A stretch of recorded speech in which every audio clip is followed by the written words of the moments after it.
Am I alive? You back? You back? Are you back? Okay. Let's copy this.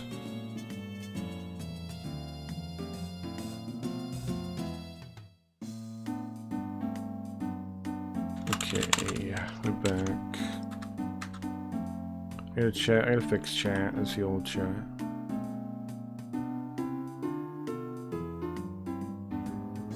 Anybody here yet? I'm back. I'm back. I'm back. I'm back. I don't know what happened.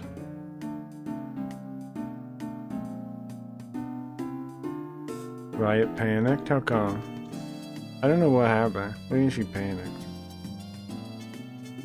What was panicking about?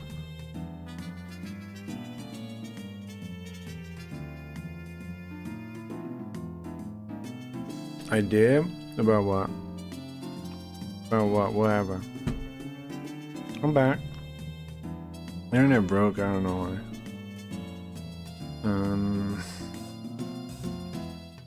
Internet broke. We'll see how many people come back. How many people come back.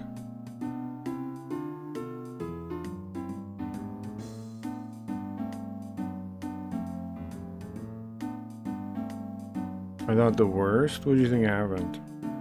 What do you think happened? I was upset at that guy, but what would I have done? Blown up the internet? Blown up my computer? Time to blow... Okay, time to blow up the computer. Nothing I can do. The CIA got me? What's the worst? I thought you got banned or something. How would I get banned? What would I do?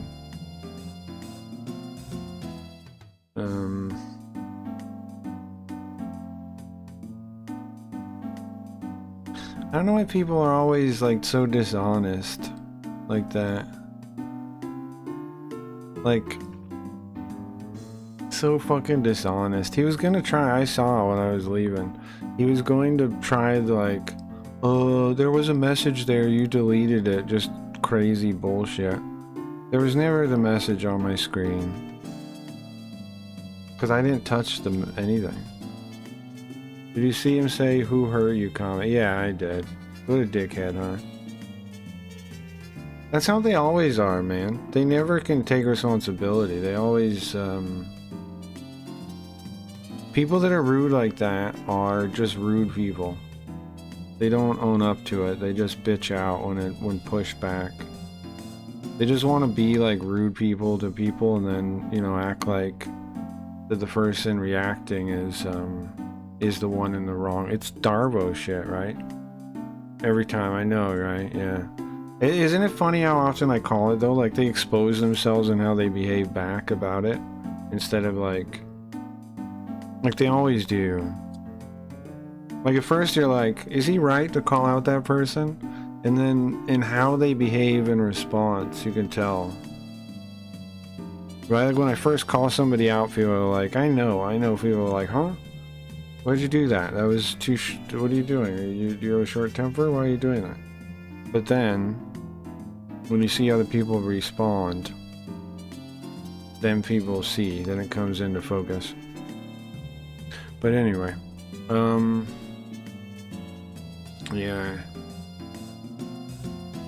Yeah. He also, and I also saw when I was like, for a moment, I guess it was in the robot. He said, trying to say the message was there, which, what are you talking about? What are you claiming? That I deleted it? Like that's retarded. What are you claiming exactly? Like you have to be insane to say that. Like they're so self-entitled. They think like on their screen they saw the message, and so they think that I somehow deleted the message, even though it was clearly not on the screen at any point. Whatever message he's talking about. Hey Dingus.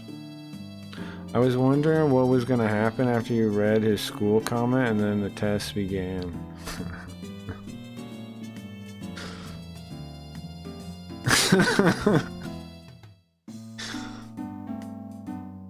I asked him a simple question. I don't know why he had an attitude. Just rude. Something about, like, he was... Something about, you can tell when somebody's like that. I don't know.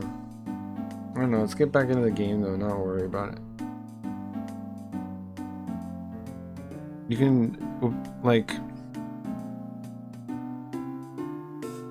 Yeah. Mm-hmm.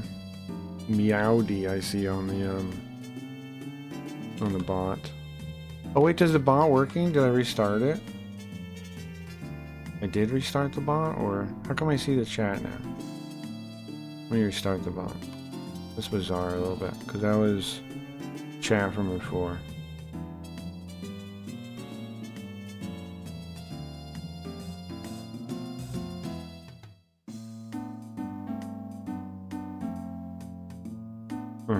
One second, I'm resetting the bot.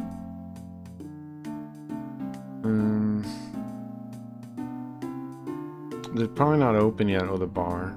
We gotta go somewhere else. But it's not the bar. Where are we going next? We're in front of the mansion? How did I end up here? Was I supposed to go here? Oh, we were leaving. Let's go somewhere else.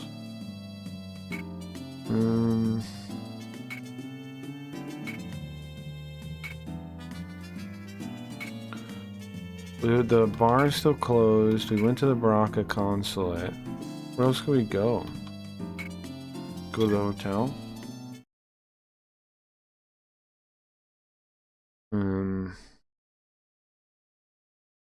The sunlight comes through the trees as we approach the place. It feels nice. Hotel New Gold.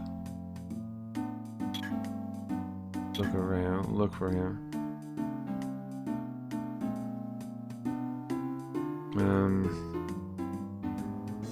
It's even gloomier than yesterday, his expression.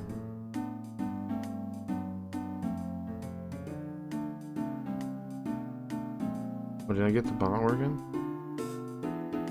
Yeah, there it is. Just didn't put it where I could see it. Didn't put it where I can see it. I tried to reconnect so it would be the same stream. I am a little disappointed that I wasn't able to do that. I don't know why the internet broke though, so I don't know why. Like, it was flat out where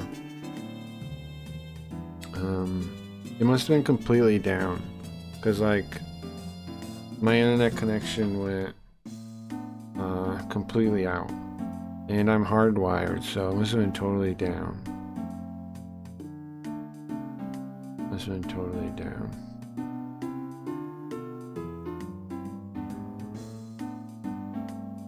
He's like holding, he's kind of like shrinking his body like a kid that's had a bad dream. Eva, please come home, please. Look at Yoga. She looks worried at me.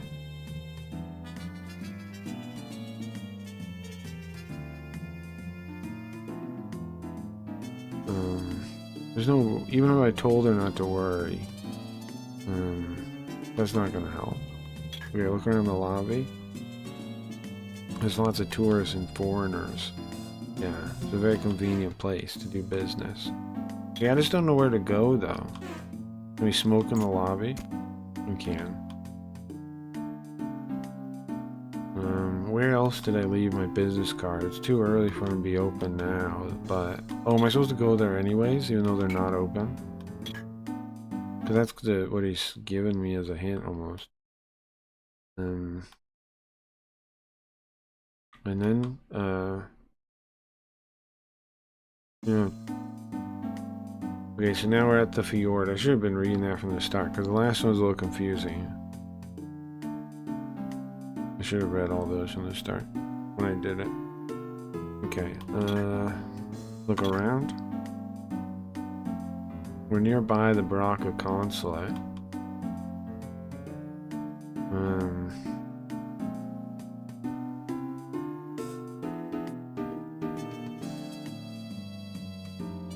There's a number of foreigners around today. An exceptional amount of foreigners? Talk to this guy.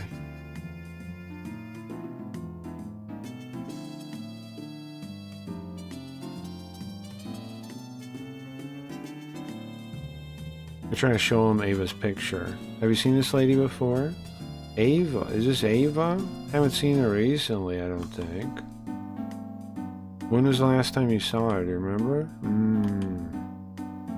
Ava. Actually, she helped me out when I passed out drunk that time. Really? I haven't seen her since then. That was maybe a month ago? A month isn't of any help. A month ago isn't of any help. Okay. Talk to him again?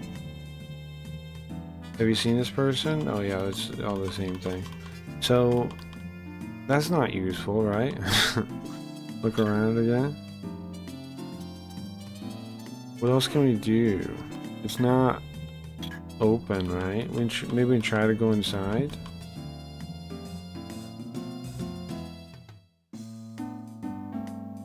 I haven't seen her in a month. A month isn't helpful. Go inside? Will it let us?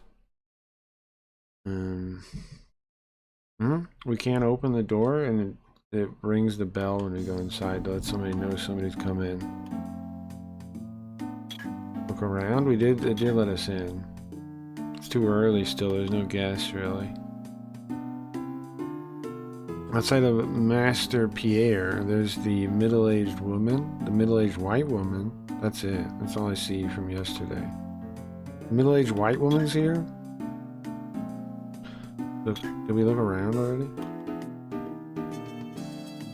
Look at Pierre. When we meet eyes with him, he gives me a playful wink. Yeah, but we can't talk to him.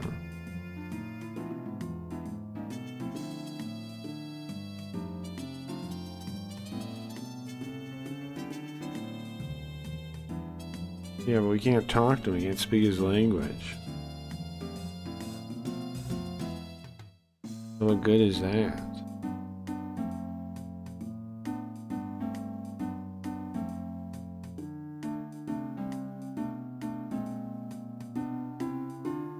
Pierre, the French guy that speaks Spanish, and Moroccan. Yeah, maybe Baraka is a southern South Africa French nation?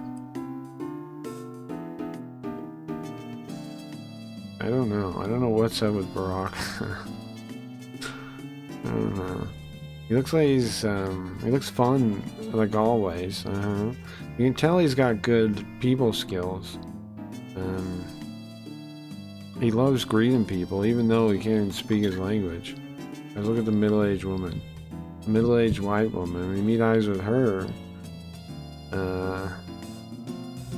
she tips her glass with a Bloody Mary in it towards you. She's drinking a Bloody Mary in the middle of the day. Right. Okay. Let's talk to her, I guess. About what? Say hi, I guess. Oh, you're here again today. Yeah, sorry. It's nothing to be sorry for. I was just looking for somebody to talk to, actually. Talk about her business card. About Ava, right? I know. But, sorry, I didn't remember anything else since yesterday. No, I actually came here to talk about something else today. Something else? What is that? Well, yesterday I gave you my business card. Did you show anybody that? The business card. I just remembered. I did. I showed someone. Who? Who did you show?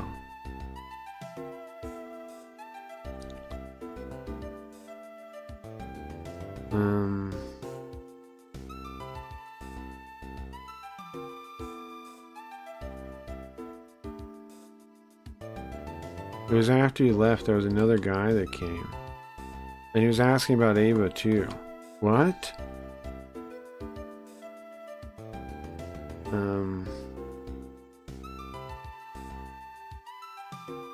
he said he wanted to talk to you. So he asked to see the bit, so I showed him the business card. Should I not have shown him? No, it's okay. Don't worry about it. Uh-huh. Ask about the man. What was he like? What was this guy you showed? Ah, he's East, he's Orient, he's Orient, he's, Asian.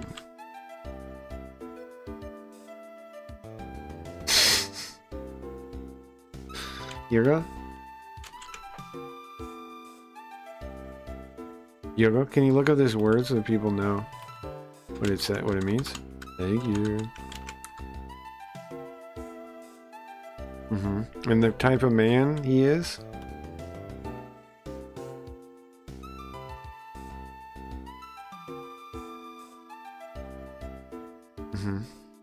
Okay, thank you, Yoga. Thank you, Yoga. He's what type of man again? Okay, thank you, Yoga. Oh, he wasn't Japanese. It was kind of hard to listen to his Japanese. Oh, he was stuttering. It was hard to understand him. It was stunted. Probably, yeah. Chinese, maybe? Yeah, I think so. Chinese! The way Chinese! Hold on. What happened to the last stream? I don't know. The internet just broke. Look at this Chinese, though, guys. Hold on. I need Yoko to say this. Oh, F apparently, yeah. Nothing really, like, on purpose. It just broke. It was broken for, like, I don't know, a couple minutes, and then I came back. Here. Look at that. I need to hear that. I need to hear that. Chinese. Sorry. Okay. That's pretty good. That's pretty good. That's pretty good. Yeah, no, I think he is Chinese, yeah.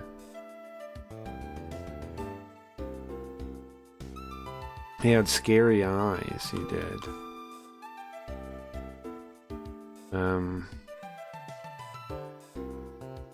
And so I gave him your business card. My bad. No, it's, don't worry about it, really. Thank you.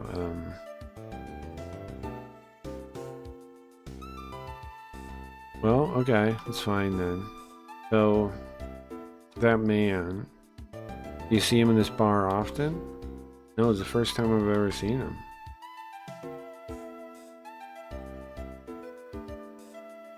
And, he doesn't have a face I'd really forget, to be honest with you. Oh. Back? Yeah, I'm back now. What's up, Hellcat? Yeah, I'm back now. Okay, so the guy is so scary looking. So there's a Chinese guy came up to her and asked her. Okay, so this lady is a lady you were questioning earlier. Somebody called us and told us back off the case. And so we're wondering how they got our number, right? Because we're not from here. We're not from Yokohama. So we're asking around, hey, how did somebody get our number? And we gave our business card out. So now we're going back to everybody who gave a business card. A Chinese guy came talking to her and she showed him the card. So it could be him.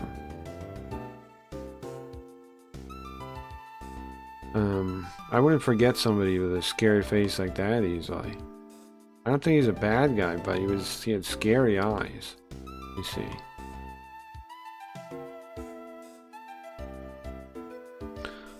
Well, if you see him again, can you call the number on my business card?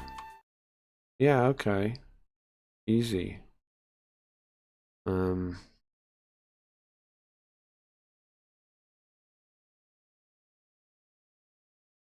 Ava helped me out too. So,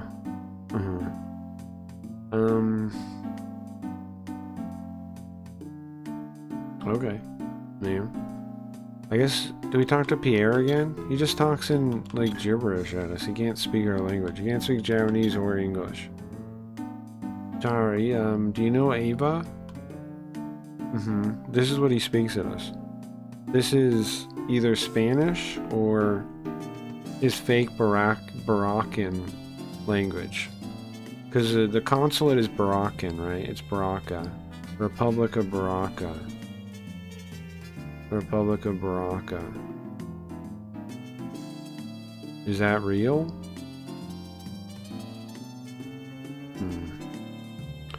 Rabbi, what's up, Rabbi? Rabbi, I think you were right also. When you were guessing, when you guessed at the ending. I think you were right, right? I was talking to everybody else a minute ago. Isn't it wild? Like, I'm sure when I call somebody out like that, people are like, why is it getting mad like this? But then, every time, am I right or what? It becomes obvious why, how they behave immediately after, right? Hold on, I gotta get chat back on the screen. Yeah, F? Is there F now? He used commie language. He did. Which part signaled you? And why is he saying F again? Hold on. I am here now. You guys see me now? No, that. Okay. I don't know if Koji caught up. Koji, are you caught up? Are you hearing this right now? Regular or a new guy? A new regular.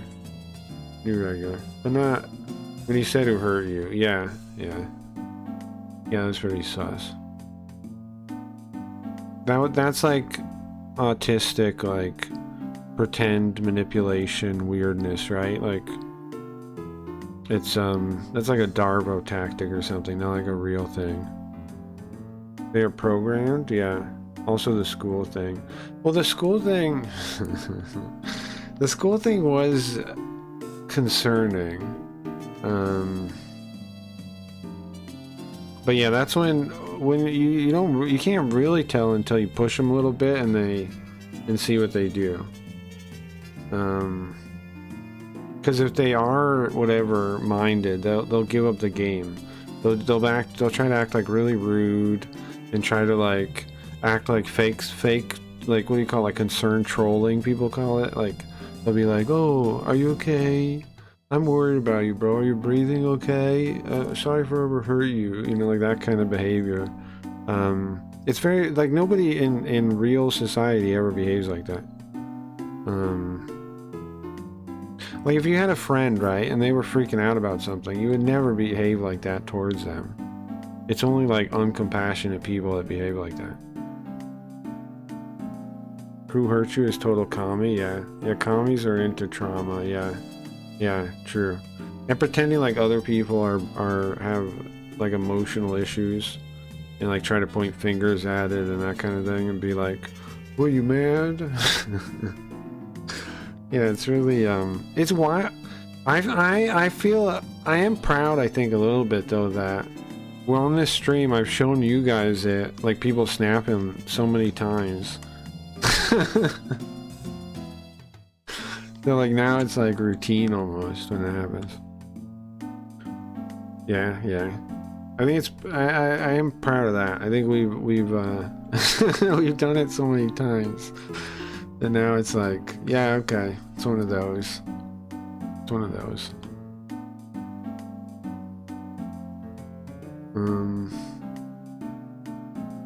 No point. Can't understand a word he's saying.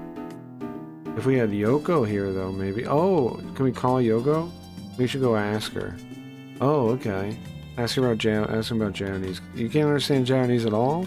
No. No good. Okay, we gotta go get Yoko, because she might be able to speak to him. Can she speak Spanish? Bro, Yoko has how many languages now? Let's go back to the hotel. We go back at night. It's nighttime now. Let's see. We didn't get much results, but what else are we gonna do? We thought about that on our way walking. Oh, there's already the second day, huh? We gotta figure out We decided to search into who was on the phone that called us first.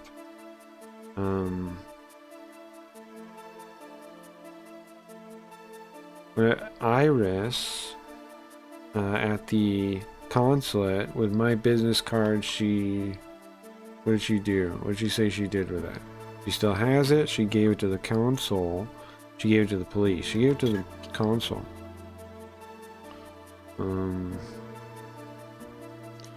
Commies are trauma bonded together. That seems true, yeah. Emily Eustace is a creator of Alfred Alfer, makes adult cartoon and pushes them to children. That's no good.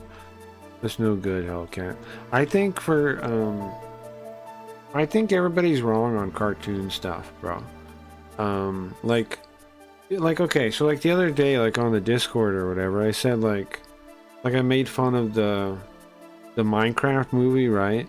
And then Snorch, our resident commie brain, goes, it's just a kids movie, a silly kids movie. And it's like, that to begin with is deranged. Like, to even think that way is deranged. These people think of children as tiny, like, retarded adults that just like need to be entertained. That's not what children are, though. Children need like really good art, because they're children and they're really impressionable and they're looking to learn, and the things they intake now as children are going to affect them for their whole life. People have it all backwards. Like, when they think something like, oh, it's for kids, it's fine if it's silly and stupid. It's fine if it's silly, if it's whimsical. Yes, because children's stuff can be more whimsical because it's for kids. But that doesn't mean it's stupid. If anything, it should be, you know, good art. It should be like some of the coolest stories like you could get. Like I remember An American Tail, right? I remember Land Before Time. And I remember rewatching those movies a bunch, and those are a big deal to me, right? But those are good lessons in those movies too. Rewatching Minecraft the movie is going to make your kid retarded, you know? It's going to make your child severely deranged.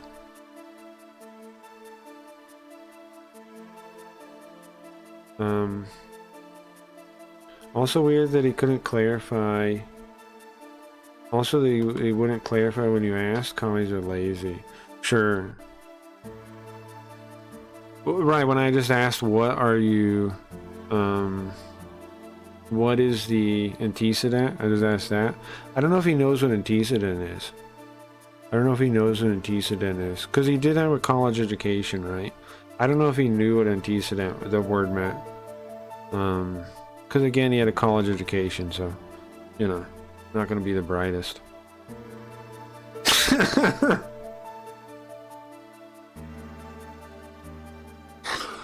I'm sorry, I'm an asshole for that a little bit. I take it back. I don't mean to be that rude to people from college that go to college, but why is it always true though? Why is it always true though? Why is it always true though? Why is it always true though? Yeah, as a kid, I always loved movies for adults. Sure, yeah, makes sense.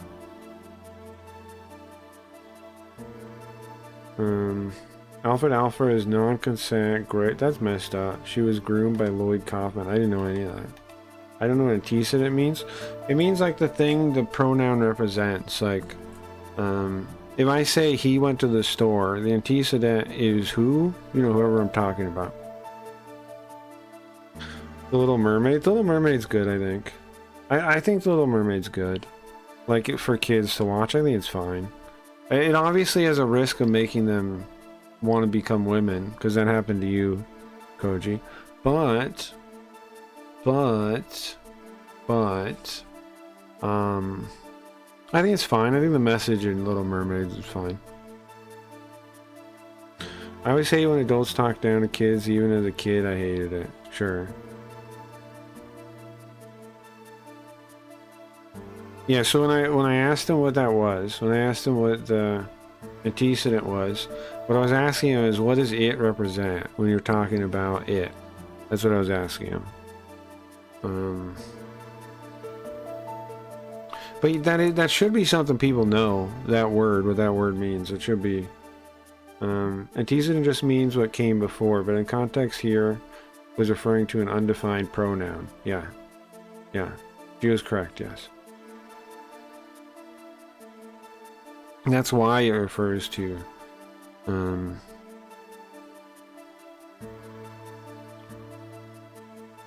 supposedly he established it in some magical message that never appeared on the screen, right? Supposedly.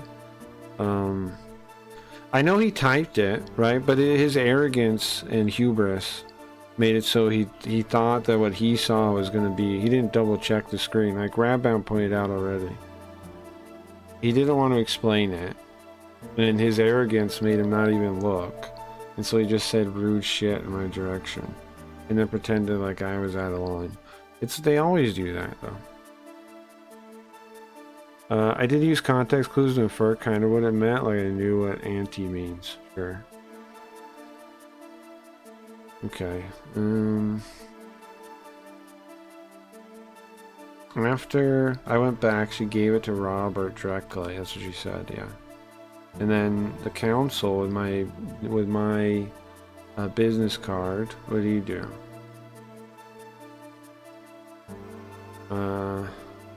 He threw it away. He didn't get it. What did he do with it? Did he say he threw it away? No. No, he didn't. What did he do with it?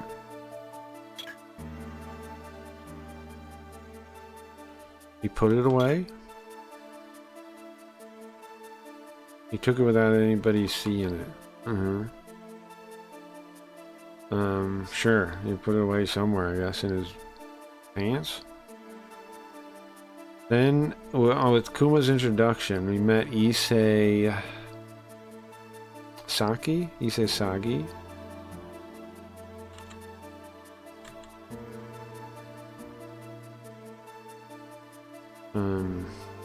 Detective. He's a detective. Maybe it might be posted a message that was deleted by YouTube. Yeah, no, that's definitely what happened. It was either YouTube deleted it, or it was either YouTube deleted it, or it was one of those cases where it just doesn't come through. Yeah.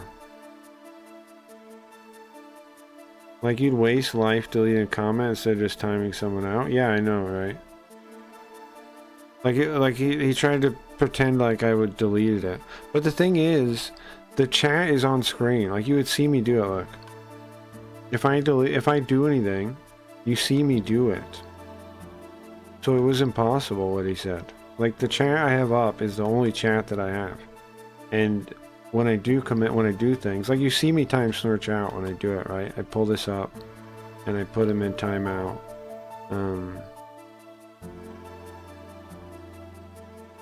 And I do it like that on the YouTube.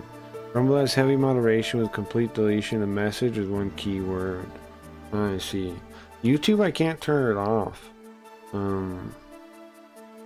It's always deleting things I don't want them to. I even tried today to make sure it had no moderation checked, but yeah, probably still deleting things.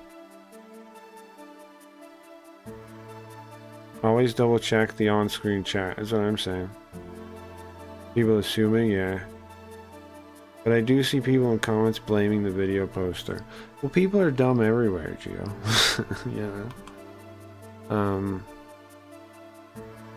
People are dumb everywhere.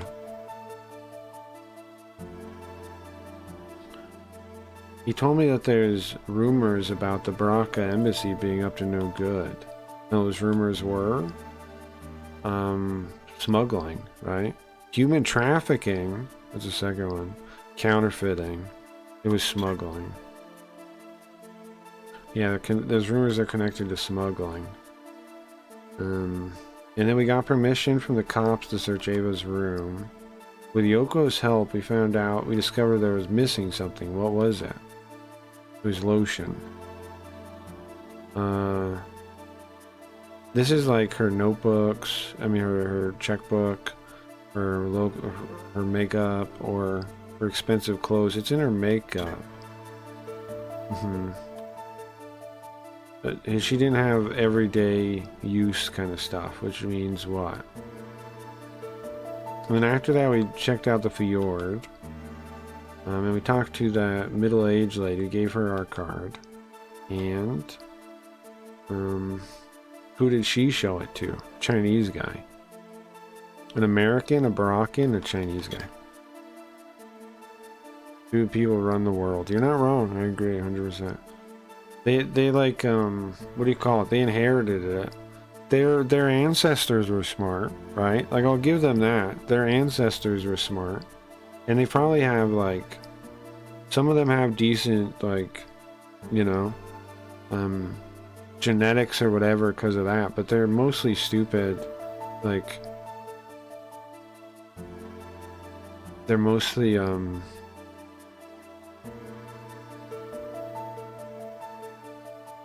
just vampires. They're just old vampires, you ask me. I say that figuratively, but it's almost literally, right? They're almost literally vampires. The people that, quote-unquote, run the world are vampires, you ask me. Okay, apparently he had a Chinese accent and talked a little stilted. Well, I think this is alright. We'll figure it out tomorrow. And then we get to the parking lot. It's calm. What's up with Yoko? Movie?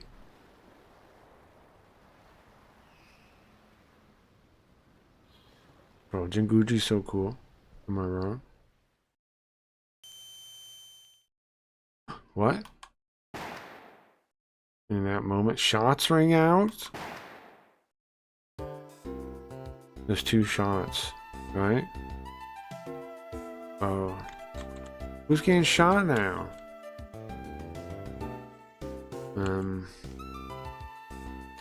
Dry bursts in the air. Christopher Walken is a literal vampire.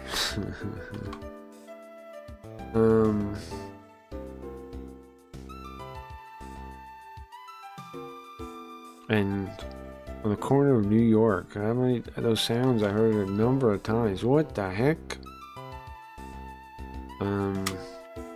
In Shinjuku I hear them sometimes.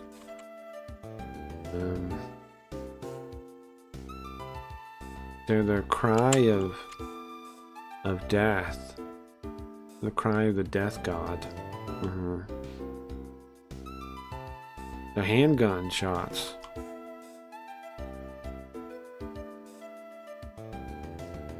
Listen, I don't want to tell you what to do, but stop interfering. I don't want to tell you what to do, but stop interfering. Listen. Butt out. I remember that phone call now. That warning. It wasn't for me? That warning wasn't for me? If it was not for me, then it's for... No way. It's still in the hotel. What are we hoping Yoko didn't get shot? Or like our consciousness is a blur and we're just running. We have an uneasiness in our chest we can't keep down. To be continued. Sounds like low socio-economic. Rumble kicked my old name. Oh, kick. Oh, okay. I got you. I remember. Hellcat, I remember. Hellcat, I remember. I remember, bro. That explains it. That explains it. Excuse me, kick. Yeah, I got you. I got you. Okay, that explains it. I was wondering.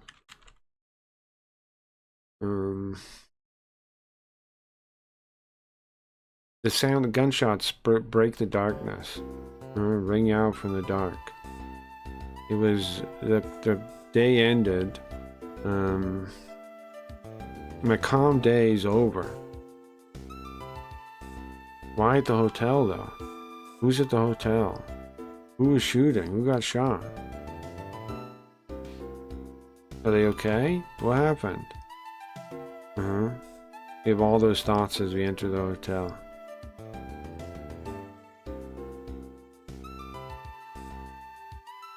For some reason, I keep thinking of Yoko. I got a bad premonition about this. I hope it's not true. Boss! Oh, Yoko's okay. Yoko, you're okay. Yeah, I'm fine.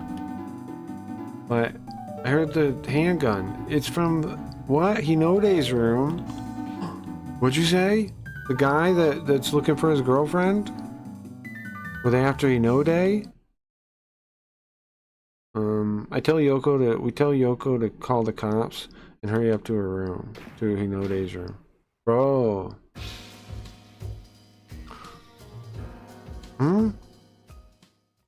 Chase him. What the? I'm worried about Hinode right now. Hinode, are you okay? Hinode! There's a number of bullet holes in the door. I didn't see that. You can see the light coming from the holes. You can see the light from the room through the holes.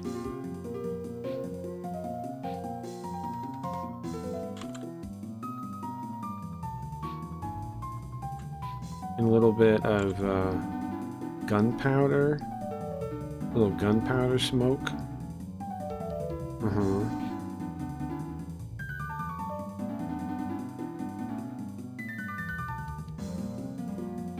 A bang on the door.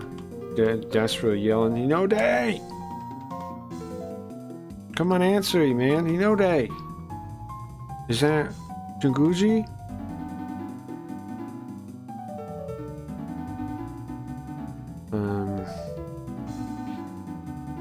Can tell he's on the other side of the door from where he's answering. They open the door to get in. Junguji, thank goodness. Okay. What do you want to look at? Hinode? He's pale. Pale and he's shaking. But... at least he's okay. Yeah, I guess so. Look out in the hallway now. The hallway's calm. Except that guy that ran away. I'm still thinking about him. Can't have gone far, can he? Yeah, should I leave right now? Look at the door. It's a metal door? It's got bullet holes in it still. It's gotta be like aluminum then or something, right? They were able to pierce the door.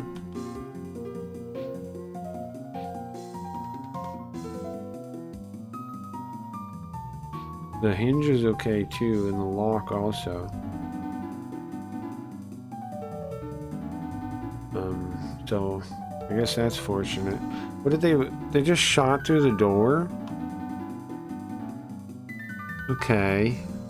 Like they didn't try to get in there that hard. They just shot through the door. Look around the room.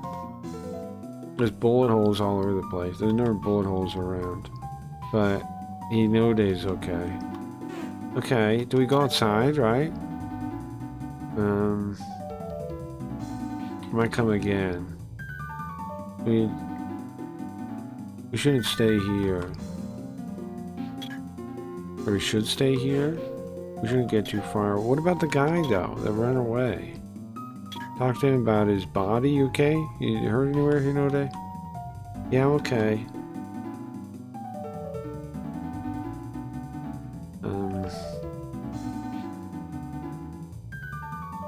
For some reason he looks down when he looks at me. Like ashamed. Where are you, Ava? Impossible. In no way, sorry. It's puzzling.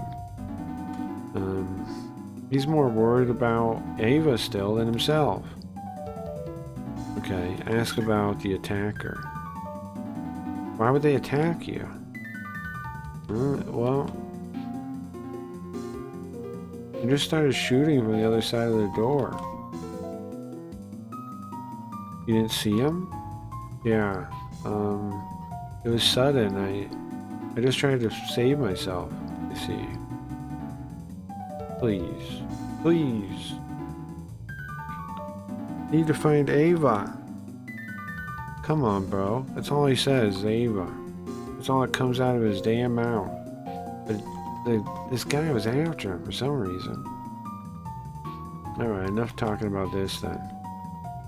You can hear footsteps on the other side of the door. Number of footsteps.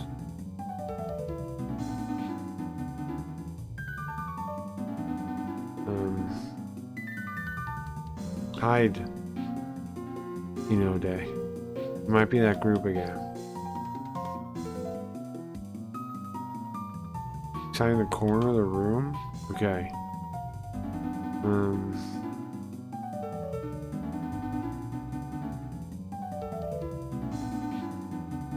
But we hear an unexpected voice from the other side of the door. Boss? Are you okay? We've called an ambulance. Open the door, please. We've called for help. Sorry, help. We've called for help. Yoko. We're checking it out and we open the door. Yoko and a number of cops are there on the other side. Ah, I see. They come inside. Boss, thank goodness you're okay. Sure.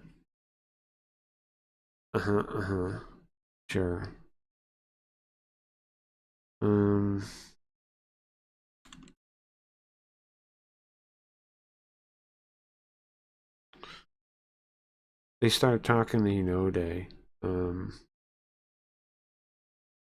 Getting his statements. Okay. And then they're calling like the police station and stuff, asking for forensics.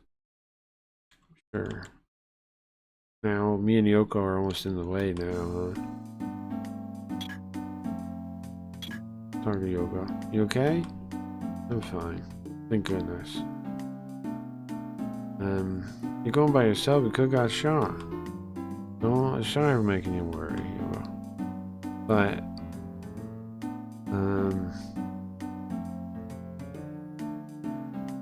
I couldn't just leave him here, man. That's true. But it's dangerous. Don't put yourself in that kind of danger. After the cops. They're busy working away. They don't have time to talk to me right now. Oh, let's get out of here then. We're in the way. Get out. Just in the way now. Let's go back to the lobby. Yogo? Let's leave this to the cops, right? Yeah. Alright.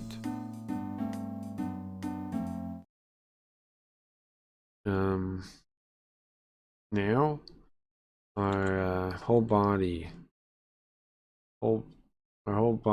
is standing on the balls of our feet because we're tired as it gets later.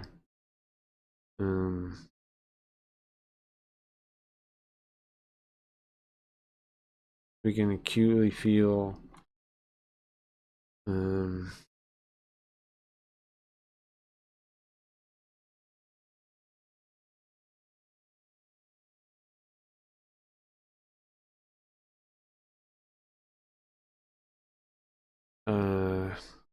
I'm clearly getting tired a little bit. Okay. People running around. We couldn't see it. Yeah, we could feel it in our skin. Okay. Whatever. Whatever, bro. And we come down to the lobby and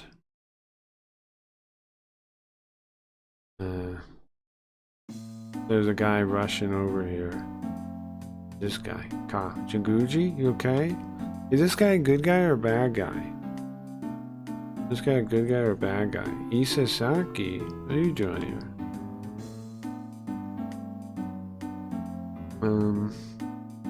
I heard that the hotel you were staying at got shot up.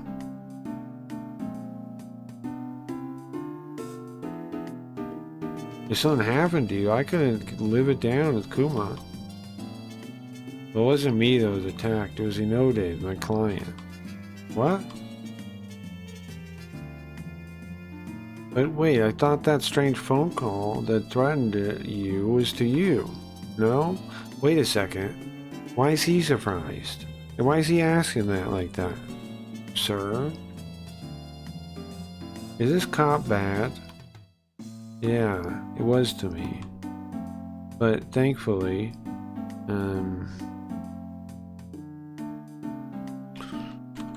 it was to me, but thankfully, we protected him. He's in one piece.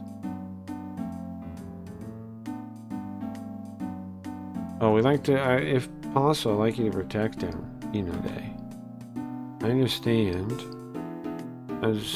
Probably should do that from the start. We'll watch the hotel. We'll put somebody on it. You guys, you should get some rest while you can. Thank you. Alright, Yoko. Still too early to go to sleep, though.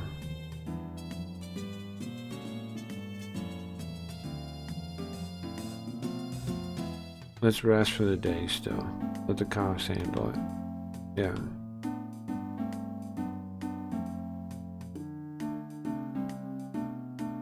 Now, nobody can sleep after all this anyways. We go to our individual rooms among all the ruckus. That's about it for today. That was a rough day.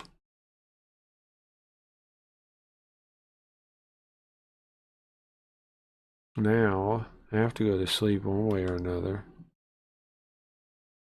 I understand that. I've had number of experiences to understand I need to sleep. Next day. Nice. Okay, it's morning. Morning comes fast enough.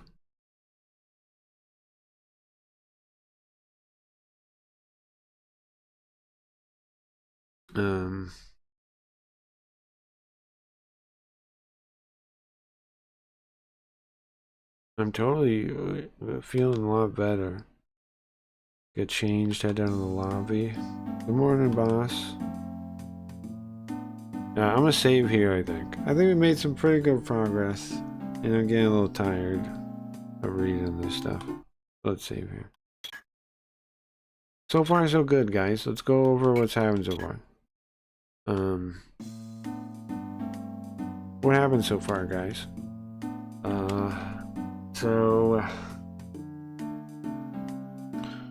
Guy calls us up from Yokohama. I'll try to go over the whole story real quick. Carl reactant? Yeah, I was thinking. Yeah, I think so. Yeah, I think I'll just do, I think I'll do some Carl reactant. You guys have any requests or no? So first,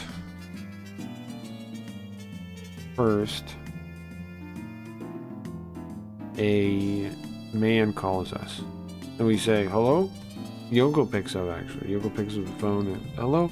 Juguji Detective Agency. And, oh yeah, okay. Boss, it's for you. She gives us the phone, right? And we're like, hello? What now? Save Eva? Who? Where are you? Yokohama? You need our help?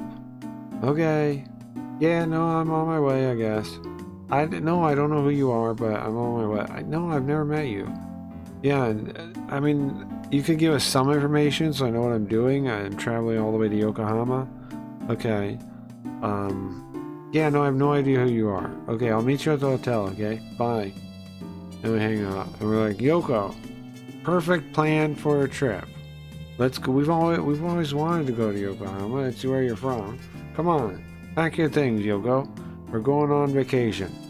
Sorry, we have a case. We have a case, actually. Yoko, scratch the vacation. Put the swimsuit away. It's work. It's work. Sorry. It's work. We're going for work. And then we get on the car ride, drive across the bridge, and we arrive A new Hotel Gold. What is the name of this place? New Gold, New Hotel, Hotel Gold, Hotel New Gold. Yeah, I think that's right, right? New Gold. And Yoko tells us that not only is this an hotel, it's a hotel located in perfect distance to commute to either the city or Chinatown. So it's a great place to do business and popular with foreigners. Now this case here has been 90% foreigners. This is the foreigner case. This is all you can get, foreigners, the case. So anyway, we arrive at Hotel New Gold. And we go to the desk and we're like, hello, can you please get this guy down here? What's his name? Inode? Yeah, it's a name. Can you get him, please? And he's like, okay, sir. Inode comes down, he's all scared. Please save my girlfriend, Ava. She's gone missing, and she's part of the consulate, so they won't help her. They won't check into it. She's not a real citizen. And we're like, okay, yeah, I guess, why not? I guess we came all the way out here, I guess. Yoko, we're gonna do this, okay? Bye. And then we go and we try and retrace their steps on the date. We go to the dock, nothing there. We go to the Chinatown, and some old Chinese guy starts grilling us on kanji and hanzi and Chinese versus Japanese languages, and we don't know the first freaking thing about that, but luckily we've done it before, so it wasn't too hard. But he's just grilling us about Chinese out of nowhere, and finally when we're done answering the quiz, we tell him like, hey bro, where is she? Where's Ava? You know anything? He's like, what, Ava Lee? Ava Chang? Ava Ching Chong?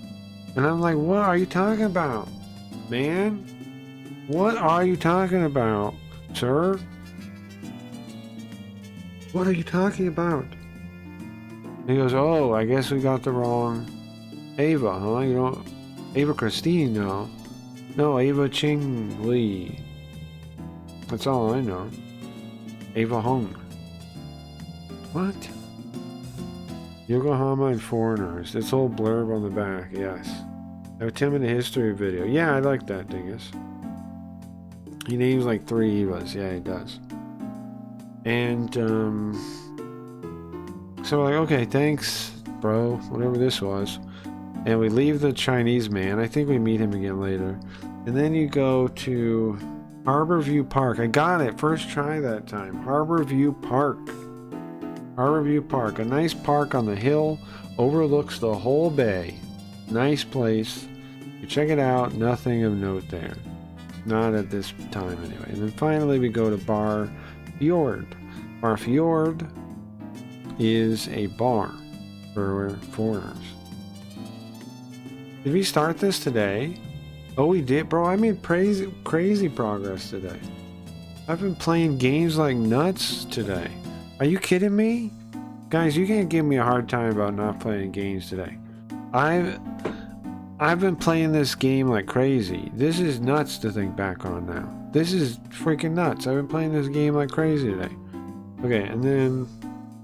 So we go to Bar Fjord and we chat up this old lady there, this middle-aged woman there. And we also talk to some foreigner guy that can barely speak English. And he's like, oh no! Oh my god! He speaks like that. Oh my god, though, no! She's dead? Oh my god, though! That's a miserable! He speaks like that for some fucking reason. You're like, okay, thanks. And we talked to the lady. She speaks fluent Japanese, it seems like. I don't know if is she Japanese or is she from somewhere else? I don't know. I think she might be Japanese. She just likes the bar, right? The old lady, the middle-aged woman.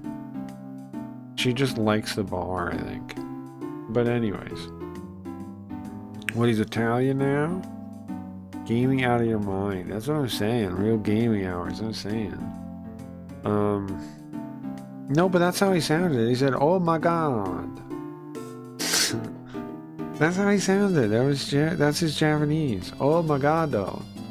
Oh my God, though. You said that. Remember?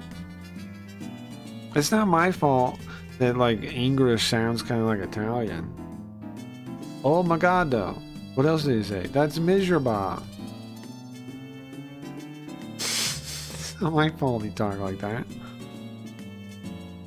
Anyway.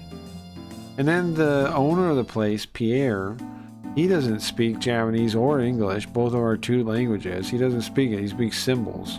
Because apparently he speaks Spanish and Moroccan. He's apparently from Baraka too. I don't think that's really related though, except maybe we need to talk to him at some point. Oh, that's the reason we were getting Yoko. I forgot about that. Right? Yeah, let's make sure he's safe here. That's the whole reason we were trying to pick up Yoko, is because we wanted to talk to him. Forgot about that. I wonder, are we gonna get to talk to him today, or is that tomorrow? Anyway, so that day ends, right? We didn't really figure anything out, and then at the end of the day, oh yeah, we also go by the consulate where she works. Forgot about that. We go by the consulate where she works, and there you have a lady there. What's her name? Iris. Iris Hart. Iris Hart's her name. She's right here. Iris Hart. Here, zoom in and hands. This lady with the pained expression. Iris Hart. She's her only friend, kind of, it seems like, and they're both from the same country, Baraka, the Republic of Baraka.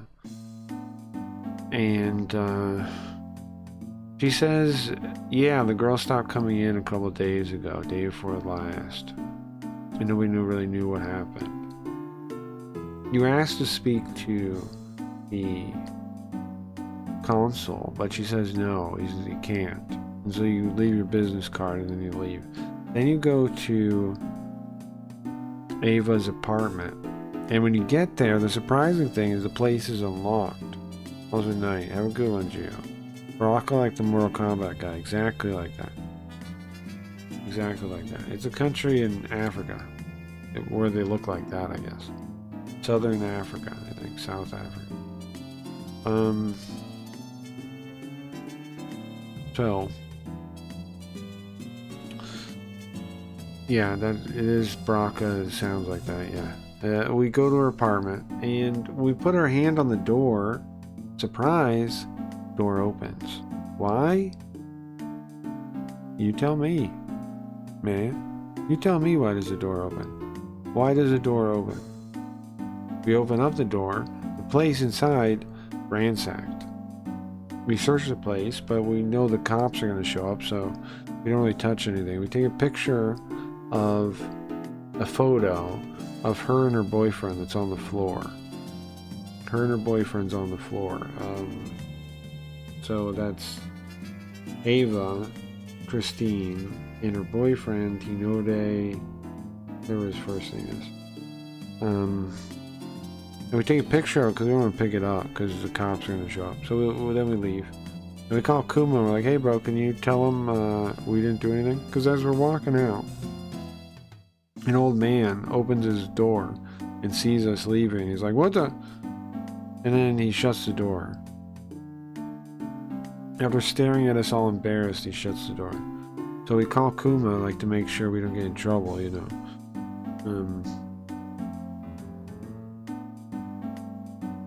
Then after that, day goes by, and that night we get a phone call, and it's a foreign guy, and he speaks in red. He speaks in red, goddammit. And we pick up the phone and we say hello, and there's red talk all over our screen, and it says, hey, listen, I don't want to say anything, but you better back off. Don't touch this. Hangs up.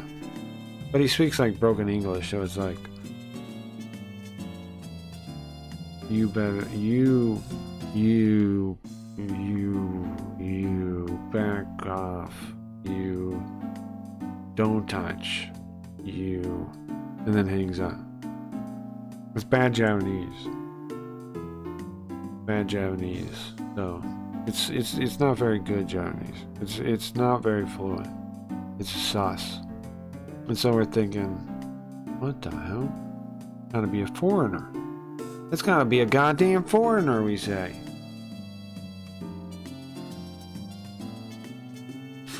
It's gotta be a goddamn foreigner. There was no lotion. Yeah, true. True, fine. There's no lotion. That's later though. That's later though. The lotion part, we go back to the apartment after. You're right to remember that though.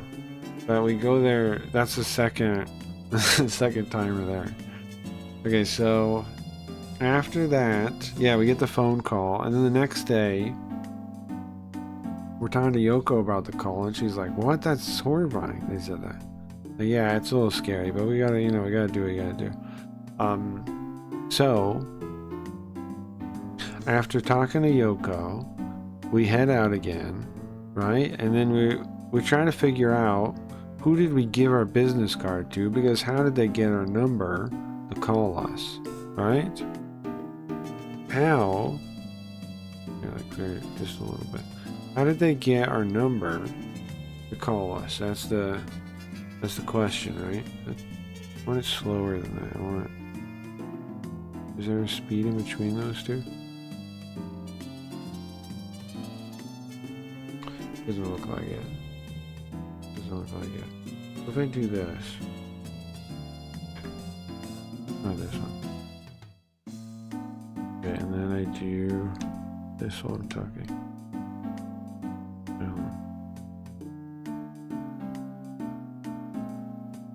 Oh, like that. Oops, put that back. Right. Can I hold it right here? The question. Like that, maybe. So, I gotta lock my finger, maybe like that. Right. Okay. So we go. Wait a second. Who knows our phone number? Who knows our phone number? Who can we call? And so, who can call us? Who knows how to call us? And so we remember we gave our business card to 2 people. Who are those 2 people? 1, the lady at the bar. 2, consulate. Right? So we go to the consulate, and finally this time we get to talk to the consul. Guy by the name of Robert.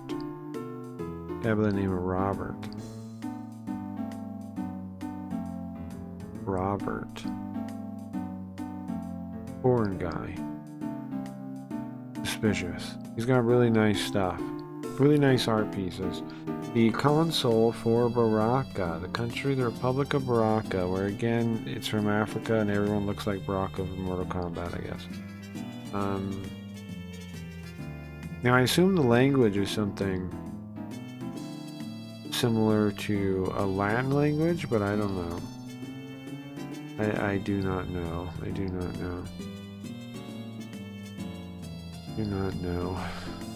But we ask him about it, and he says, he gets kind of mad at us. We ask him about like his alibi, and he gets kind of furious, and we kind of end up leaving. So then we go to the, where else did we go? We go to the bar, and we ask the lady about if anybody saw our business card. And she says, yeah, a Chinese guy came by asking about Ava, and I showed him. Chinese guy? A what now? Chinese? Okay. And then we also get permission. We go talk to the cop, right? We get permission to check out her apartment, which we do. And that time is when we take the pictures and we send them to Yoko, because we're looking around like, I don't know the first thing about a woman's room. So how do I learn about a woman's room? Well, we know a woman. Call Yoko. We call Yoko and we take pictures of all the things, and she says there's no lotion. So it seems like she took off with her lotion, right? She grabbed all her lotion and she booked it. She grabbed all her lotion, and then she booked it, I guess. Probably, right? That's what Yoko told us. But she's missing lotion. And then, so as we're checking everything out, right, then gunshots ring out when we get back to the hotel. We think about bringing Yoko to go talk to Pierre. And then gunshots ring out when we're coming back. What the fuck? Gunshots? What the hell's going on here? What the hell's going on here? We run up there and somebody is literally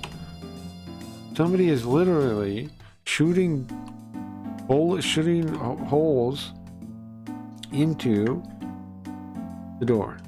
An aluminum door, I guess, of the guy we're supposed to be watching.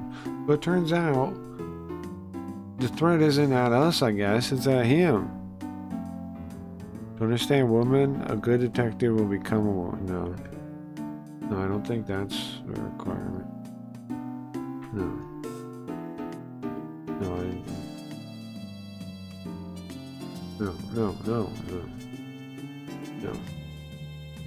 No, sir. So, and that's basically where we are, right? We ran in there and we asked him what's the deal, and he's like, I don't know. So that's where we are in the case, I think. And I'm gonna take a quick break. Just like a song to get up, I think, because I already took a break earlier. And to switch over to Carl, and then we'll do some React content for a little bit until the end of the stream, which is at 6 a.m. And then tomorrow we got Super Robot Wars again. If you want to see what happens next in the case, come by next week, Friday night, Saturday morning, same time you're on right now, but earlier than now because I'm ending this part now. But same stream next week. Come then and watch, and we'll see the end of this case. I think I can beat the case next week. Like the speed I was going tonight, do that again next week, we beat it, I think. Yeah, I think we're half done.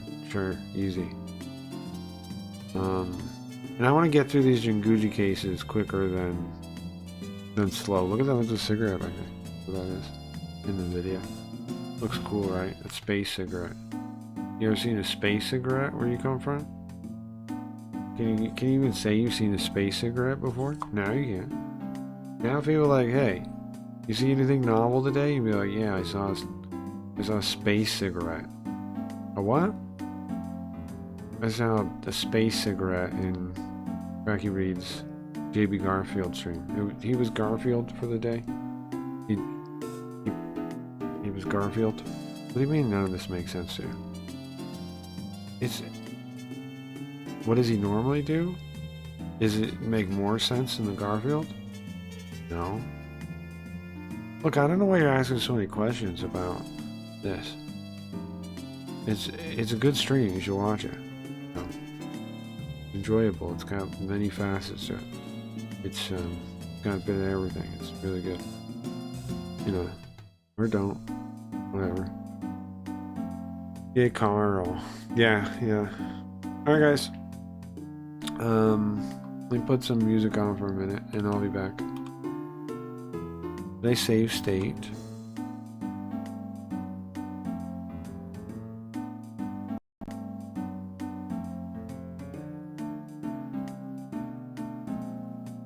Oh yeah, and we're officially done with the kick experiment and kick in general.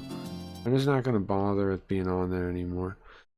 It's never gives me a good feeling being on there anymore, and it never really has, so I think it'll be good to just cut that out completely. For good now, for real now. Yeah, I think that's good. Experiment failed. On to the next thing.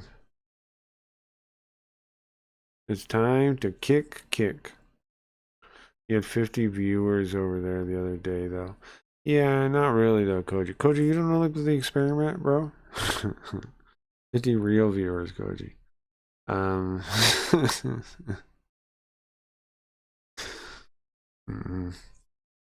I will be back.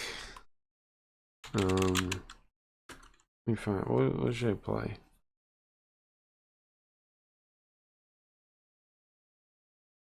Yeah, just, I'll be back in a minute. Let's see. I missed the experiment? Oh, I did it on purpose. I said on YouTube that I did it on YouTube live. You know, I did it. I did the thing. And, just to see. I did it live on YouTube too. And yeah, it did not work. It did not work. They did not give me the thing. So what's the point now?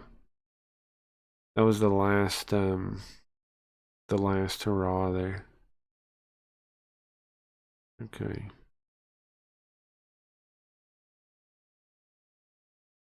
Want something kind of.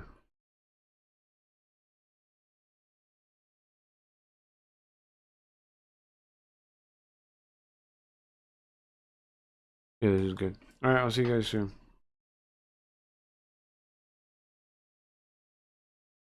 What do you do on the days when you're just not feeling it? Akira. Those days. Those days. Those days when I'm tired or worn out or just basically sick of the grind. What do I do on those days? I go anyways. I get it done. Even if I'm just going through the motions, I go through the motions.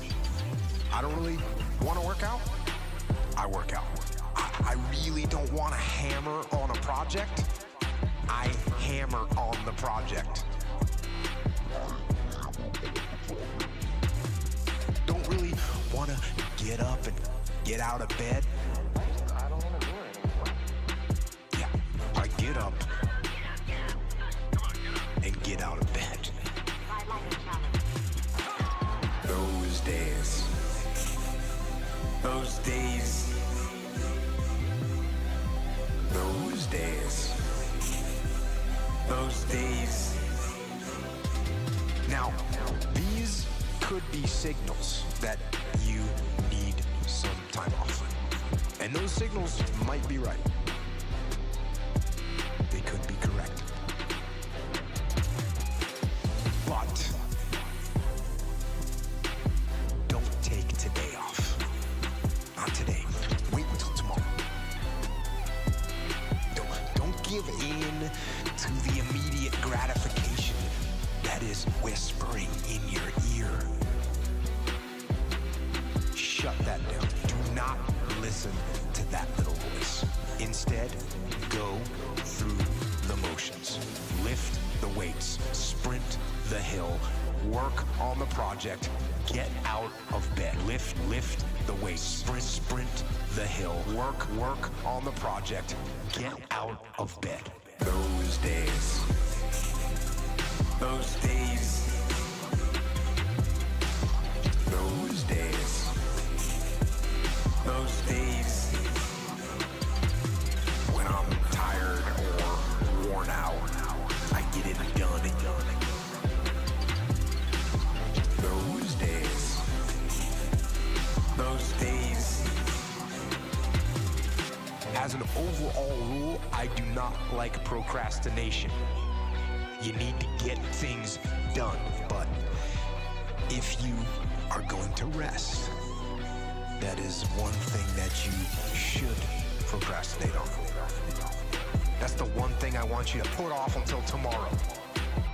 And if, when tomorrow comes, you still feel like you need to rest or you need to take a break, then okay, take it. But the chances are you won't. You won't need that rest. Chances are you will realize that the desire to rest was just weakness. It was just the desire to take the path of least resistance, the downhill path.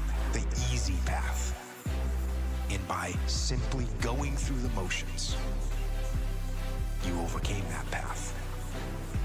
And you stayed on the righteous path, the disciplined path. You stayed on the war path, which is right where you know that you belong. Those days. Hey guys, time to smoke weed. Time to smoke weed. Those days. Those days. Time to smoke weed. When I'm tired or worn out, I get it done. Those days. You got a video? Weed Lamau. You got a video? You got a video, sir?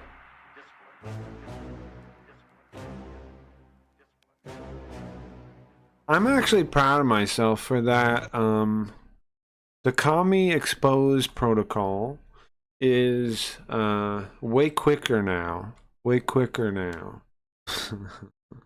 It doesn't take Stop it. Get some help. I will not stop it. It doesn't take like months or years. It takes it's relatively quick now. An educational one, nice, okay. It's relatively quick now. Communist sorting is getting more efficient, The book right? burnings in Germany I'm good in the at it now. 1930s are widely mentioned in the media, in school, and in books. Yeah, you really got it nailed. I feel like it. I feel like I do. I don't know if I'm just like imagining that or but I'm also like keeping my guard up when I notice somebody's like that. More. Before, like in the Twitch days, I tried to reach everyone, you know? Now I'm like writing people off in my mind a little bit. I guess that's a little rude to do, but I'm kind of writing people off ahead of time now. Like, I'm like, okay, this guy, I can see it. I know what's gonna happen. Don't really consider this person a, you know, this guy's gonna, something's gonna happen down the line with this guy. And I used to like, yeah, like in Twitch era, I used to try to reach everyone. And it was always a bummer when you couldn't reach someone. But nowadays, I'm not like that. And I think we've sorted out all the last like stragglers from that era that I, you know, like I still considered, like a regular. You know, I think we're through that. So I don't know. Should be easier now. Books. Whenever yes, National sir. Socialism is brought Really up, baked. Okay. I'll finish this joint. the book burnings are named as one of the main evils that were committed during that period. Oh, I've learned about this before. Some of the books that were burned. Book burnings have become a byword for state censorship in general. My main question regarding the way this event is presented is simply this. Are book burnings inherently bad? Why is it put on such a pedestal?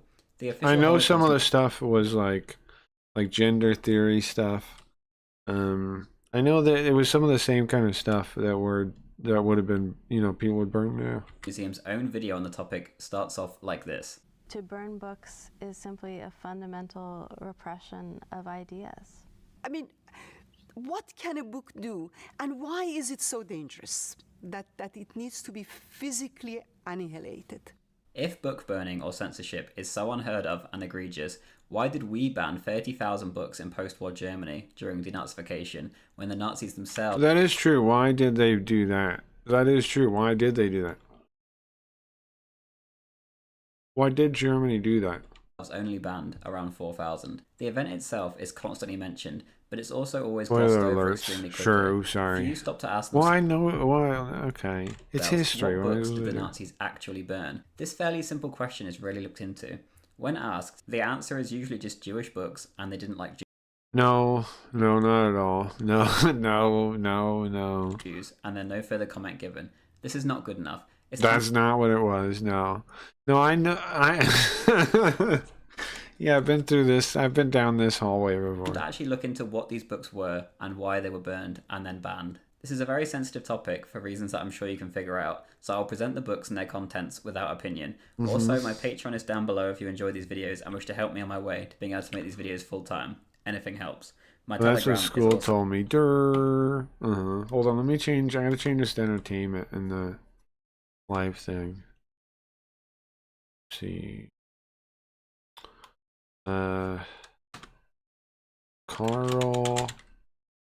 Carl React Slop.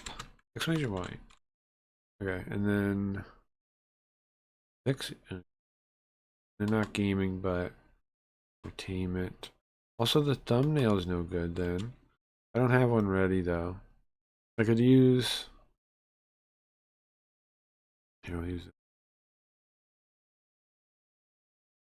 Looks similar to the earlier one, but it's okay. down below. That's school, yeah. Yeah, the Weimar Republic. To discuss Weimar was going the same way. It was very similar to now. the book burnings, a brief summary of the cultural change during the Weimar Republic is needed, as a large part Yeah, of course you gotta talk about this. of the rise of the Nazis was a reaction, or you could even say revolution, against these cultural changes. Again, I will not comment if these changes are inherently good or bad. Right, but they're the same kind of changes we're seeing somewhere else. If you're Yeah. Christian or vaguely conservative, this period is seen as disgusting. To gay people, it's seen as the biggest step forward in their struggle to be equal. After the collapse in World War I, Germany was in a terrible state. Communist revolutions rose and fell, nationalist militias rose to meet them. Stuck with heavy loan repayments to the Allies, the German currency was not in a good shape, and things would only get worse in that regard later Right, on. can never get Life had baked begun again. anew. The old regime was gone.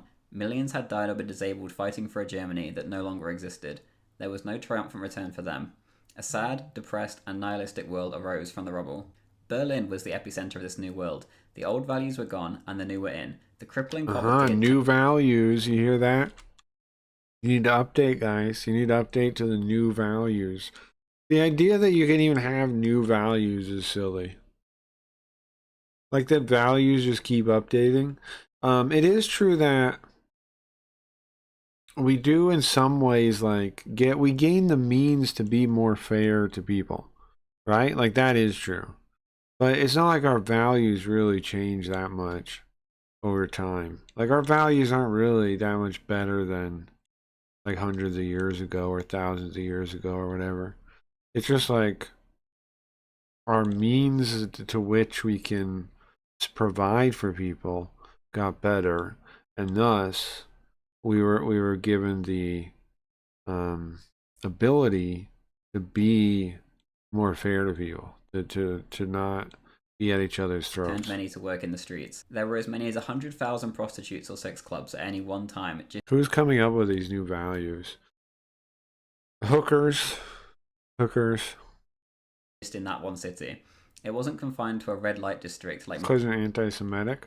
Well, the answer is Luciferians. I keep telling you guys, and I don't know if I'm ever going to make the case to you guys, but I don't think the Jewish people are the ones. No, I think Luciferians are, and the Jewish people are the like marked scapegoat for them to point to. So you never actually see them, and some of them are Jewish. Some Luciferians are Jewish, but they're not worried about you going after them.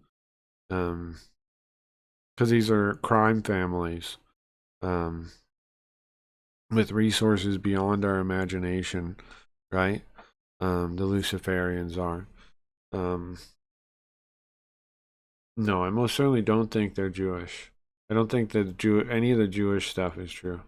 No, because there's too much truth to anti-Semitism and anti-capitalism being from the same source. And if that's true, then it's the same tool of manipulation. It's the same exact tool of manipulation. Getting you to hate Jewish people is exactly the same as getting you to hate the rich. Modern day Amsterdam, for It's example. just a different approach to the same idea. this was the city. The most unusual culture arose in what some would call a modern-day Babylon. There was a street in Berlin purely filled with pregnant prostitutes, another with disfigured ones. It doesn't make sense to me. It doesn't make sense to me that there would be this whole plan to make you hate Jewish people, and the Jewish people would actually be the culprits behind it too. Doesn't make sense. Doesn't line up. Scars, hunchbacks, you name it. Another was purely mother. However, they could be Jewish ethnicity, like you, but they're Luciferians now. Daughter teams who would dress exactly alike. A lot Is of this what one went big on in the city, coincidence? many of them No, I'm not saying that at all. No, it's most certainly not a coincidence at all. Is that what I'm? What do you? Why are you hearing that? That's preconceived you bias, you prejudice. In no way am I saying anything's a coincidence. The opposite is what I'm saying. It's all very much intentional. In what way am I saying it's a coincidence? I'm saying it's very much intentional. It could not be more intentional. Right? We got you, wink, wink. No. I'm saying it is completely intentional, not an accident. In what way am I saying it's an accident? No, I'm saying, yes, you guys... I'm saying they're setting up Jewish people to... You guys think you know the true knowledge of what's going on? You have fucking gnosis about the Jews being evil? Do you understand? You're falling for a trap. You're displaying the arrogance and the hubris of a communist here. modern world would agree with. This aspect, most You know. Okay. You know the truth, right? Okay. find abhorrent. On a more acceptable level to our modern society, homosexuality. You're the same. You're the same if you think you know the truth. I don't know the truth, but the fact about the Jewish thing is everybody thinks they know. They think they know it. It's another gnosis. And one famous Brit who emigrated called Berlin a bugger's paradise. Thousands I'm turned just up from all trolling, over Carl. Europe I'm to just saying. I think you would need to identify Christian Luciferians. What do you mean, Christian Luciferians? one city they felt their life What do you mean by Christian Luciferians? Why are those two words stuck together, right? would be accepted and even promoted. Drugs were widely available, mainly morphine, opium, and cocaine. Transgenderism saw the light of day. Magnus Hirschfeld, a homosexual scientist, founded his Institute of Sexual Research. Here, all moral laws. That's where a lot of the books are from, yeah. I'm just trolling. I know, but you know what I'm saying? Do you guys not get the same vibe from it? Maybe I'm alone on this, but it sure vibes the same way to me. Like, how do people know that it's Jewish people? How are people so sure that it's Jewish people? How do they know? Like, everything else, they're like, I don't know anything, man. I'm not sure. But Jewish people definitely are the deal behind it. It's like, what?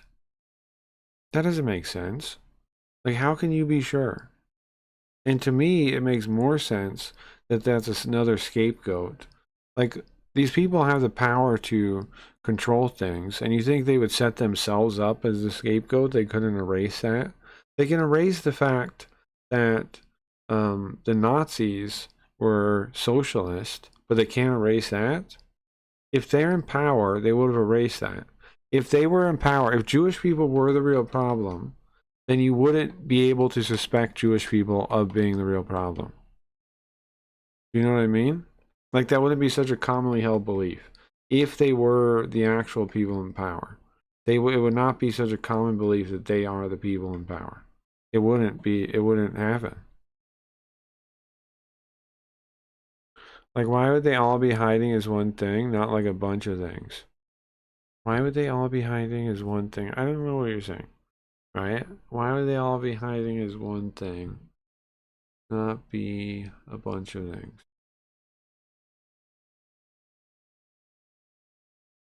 What is your real question? What are you actually asking? And I'll answer. So these Weimar guys are Christians? The Weimar Republic? Well, the Weimar Republic was Germany. It was Germany at the time. No, these people were not Christians. They were atheist sex freaks and stuff, just like we have now. They were communists and hedonists and that kind of thing. Where are you getting the Christian thing from? Why are you saying Christian a bunch? Why are you talking about Christians? What does Christians have to do with anything, right? What I'm saying is, The hatred, I mean, not the hatred, the setup of Jewish people as the problem is too convenient, is what I'm saying. It's far too convenient. It's far too convenient. Far too convenient. Now, am I wrong? I could be, but I would need like an actual like, here's the thing. Jewish people quit being Jewish for communism more than once. Karl Marx himself did it. How many other people saw something like communism or the original form of it, Luciferianism, and joined that religion over staying as a Jewish person? Like, how many people did that? And why is it impossible for that to have happened? Why does everybody still think it's Jewish people? I don't know. It's, to me, it's like, I don't know, man. The argument for,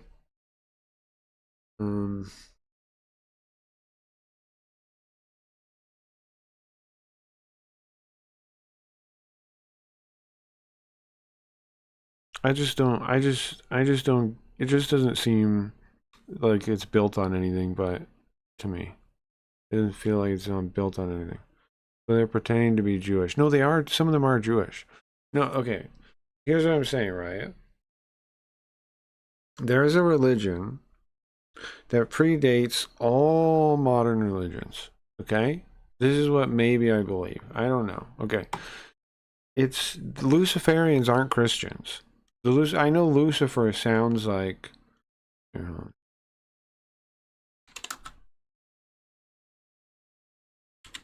it sounds like I'm talking about something related to Christianity. I am not. Well, actually, here, need some background music of some type. What is this even? This is not what I want. Fantasy music. For this story, medieval fantasy music. Okay. I don't know what to make of any of this shit. I just want like I want storytelling music, please. This sucks. Stop it. Stop doing me like this. Plays to feel like a villain plotting his revenge. Okay, that's it. Okay, listen. Okay. So what if... Go further back. Go before Jews existed. Before Christians existed. Before there were any organized religion whatsoever. Before any of this existed. Go far, far, far, far. I don't like the violin. Can you see that? This is all too much. I need like lows and high. Okay, here we go. Okay, here we go. Here, this is perfect, actually. Okay. Listen. Go way back now. Before all religion, before people were even gathering into societies. Go back to a world where man was in the cave. Because where did we come from, right? Where did we come from, guys? We came from the cave. We used to live in caves, and we have evidence of this. This is not ridiculous, this part, right? And what brought us out of the cave? What brought us out of the cave? You know? Yes, it was fire. Fire brought us out of the cave. Fire brought us out of the cave. So what happened was the Luciferians are the original religion, if what they believe is true. And they were the ones that saw lightning come down, crack, hit a tree. The tree sets on fire. And they figure out, wait a second, it's the tallest tree that gets hit. It's the tallest tree that gets hit. And they wait, and they wait, and they see the tree get hit by by lightning, and the fire's there, and they run over there, and they grab the fire, and they take it to their cave, and they start setting other things on fire, and they keep the fire going. They keep the fire going. They keep the fire going. They learn through messing with the fire how to eventually create the fire, how to start the fire. That's the original religion, the light bringers, Luciferians, because Lucifer is the light bringer. From that point on, they leave the caves and they construct the first societies, right? Because we need what to leave the cave? Fire. Somebody had to make fire. And we keep that secret to themselves. They got one innovative leap before the rest of us. And logically, their religion came about from that too. Their idea is that man will be able to become like a god, because again, they were cave people. Their god would be their ancestors and the sun, right? And then now they had the power of the sun. They had fire, they had heat, they had light, and they controlled it. So if you can do that, why can't you become God himself? Why can't you become God through human innovation, through human action?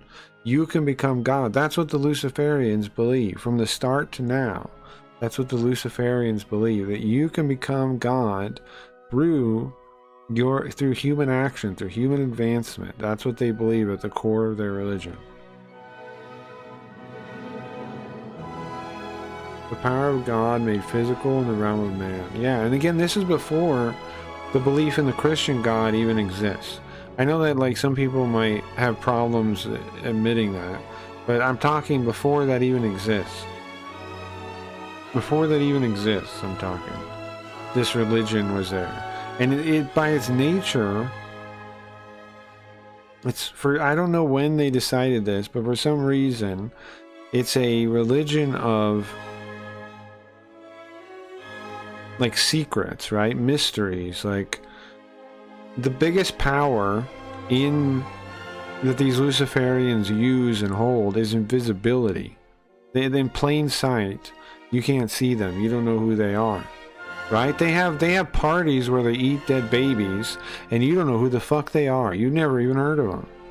That's their power. That's invisibility. That's the ultimate spell casting, right? They're wizards. They're the original wizards. These people are.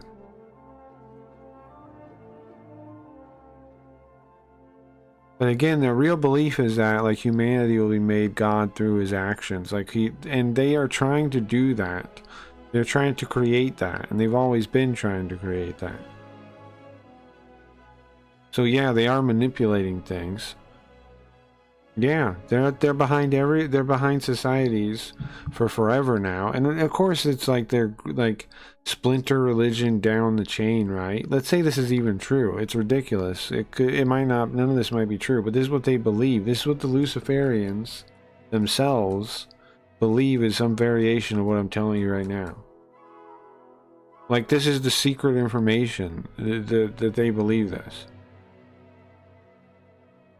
That they're the original religion. They're the Luciferians, for lack of a better term. They might have a different name for it, right? They might have a different name. They might have real names for it, but whatever the case, these people, they're the ones that use the sorcerer's circle to manipulate the population. They're the ones that do all that shit. And along the way, Jewish people, right? We're not the only targets like this, how Jewish people are now. But somewhere along the way, like, they became a pretty good scapegoat. And so they set them up to be, right? They set up all kinds of people, though. The fact is like, a lot of Jewish people have joined this religion, have joined the Luciferians. Like a lot of like the people they point to that are powerful Jewish families, they are Luciferians now. They've been brought into Luciferianism. So Luciferians are pretending. Well, no, they're not pretending. They're ex-Jewish people. Some of them are. They're not pretending to be Jewish. They're trying to make you think the Jewish people are what the problem is. They probably like push a thing here or there to make Jewish people do better, right? Yeah, they probably do. Of course they probably do. They're not pretending to be Jewish, they're ex-Jewish. Like most of these people that are actually Luciferians, you don't know, you've never show me, like, you've never fucking met them, you've never seen a picture of them. Like, they basically don't exist.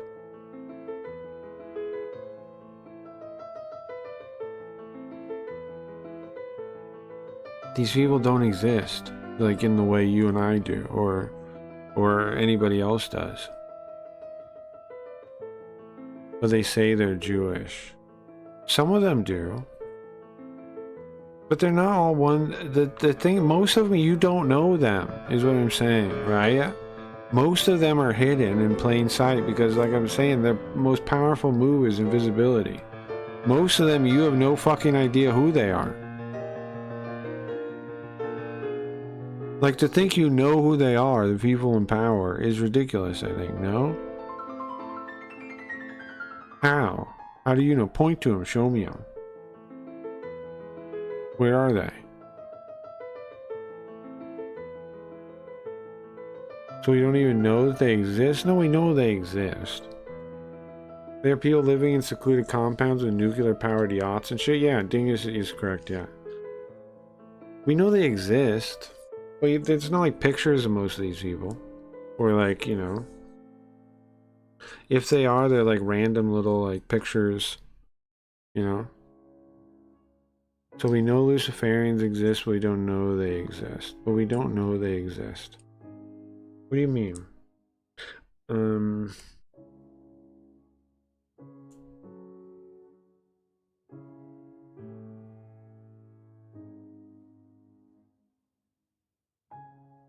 Well, there's plenty of evidence that they exist. Right? Like,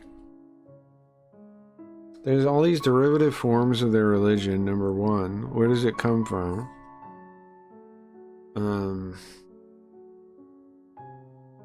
All their fruits are visible. No one see what? No people see them. But I'm saying you can't name and show me one right now, is what I'm saying. Right? You can't get a picture of whatever Rothschild or whatever, you know, like,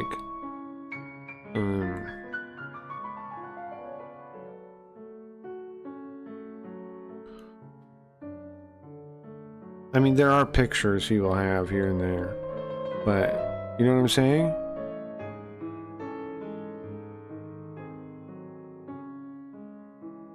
Well, yeah, like the Rockefellers, almost certainly, are part of it now. Pretty much every family that's reached enough prestige probably is part of it, I would think. That has enough power is part of it in some way. Will they say that they're Luciferians? No, that's what William Cooper called them. That's what Bill Cooper called them. I'm using the terminology for lack of a they have different names, I think, for the different religions. We're talking about like people that would have been in the like the secret societies, you know, like the Illuminati kind of stuff. Not now. Now the Illuminati is not a thing, but there was an Illuminati once upon a time, right? The Illuminati, those kind of groups, Knights Templar, all those kind of things were based on, were broken off from the Luciferians. The oldest trick in the magician's book, obfuscation, exactly. Or is it no, they don't, we don't know that they are. Luciferians is what William Cooper called them. We know that they are in these secret mystery cults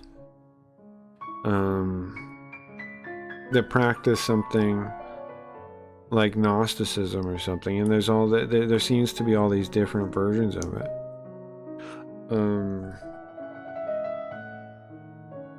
Like Soros, George Soros, you know George Soros, right? What I'm saying is these people are basically invisible still, like, even though people know their names. There's all kind of, like, those are some of them. There's still tons of them that are like playing the game more hidden than that, you know?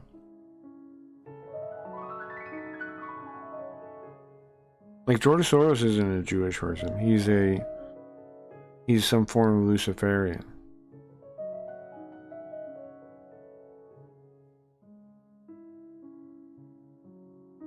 So we kind of know, but at the same time we don't know. Well, isn't that true about everything on Earth? Like, everything we know or don't know, isn't that true about everything? Right? Isn't that not true about every single thing? These people live so unlike we do that it's hard for us to imagine. Do you think their kids have iPhones or eat fast food? Right, yeah. Well, he practices that religion. George Soros? Yeah. He's in a, he practices some version of it, yeah, definitely. Yeah.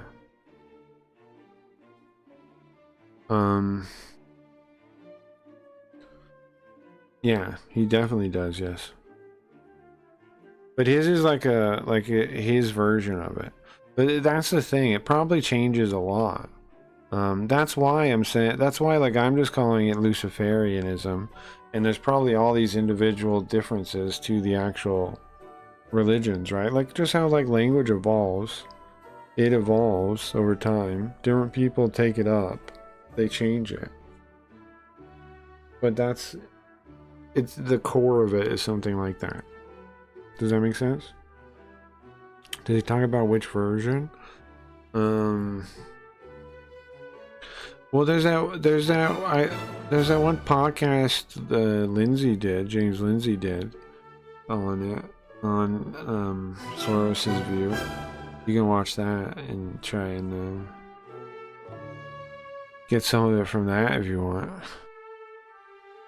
It says, like, I practice the other thing, but I'm not going to talk about it. Right? I don't understand what you're saying.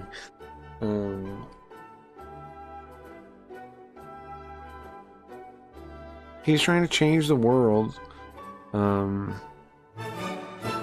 make it all one, like, humanity into one shared existence kind of thing. Because that's what Luciferians all try to do. George Soros is another one of their puppets. If he was as powerful as most people believe, his name wouldn't be in the modern lexicon. I agree. But he might also be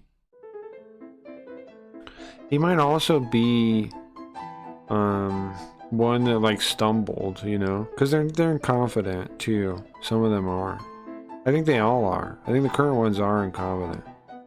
So they make mistakes. But I agree, you could be right, yeah.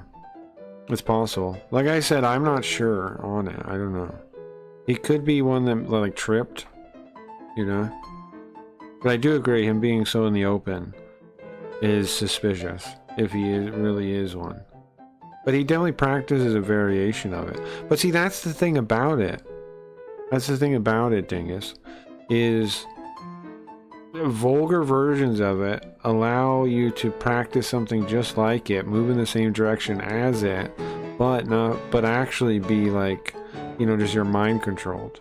Like communism is a good example, right? Like, it allows you to think that you're practicing something that leads to something good and move in the same direction as the Luciferians want you to. But in reality, you're totally powerless to ever challenge them.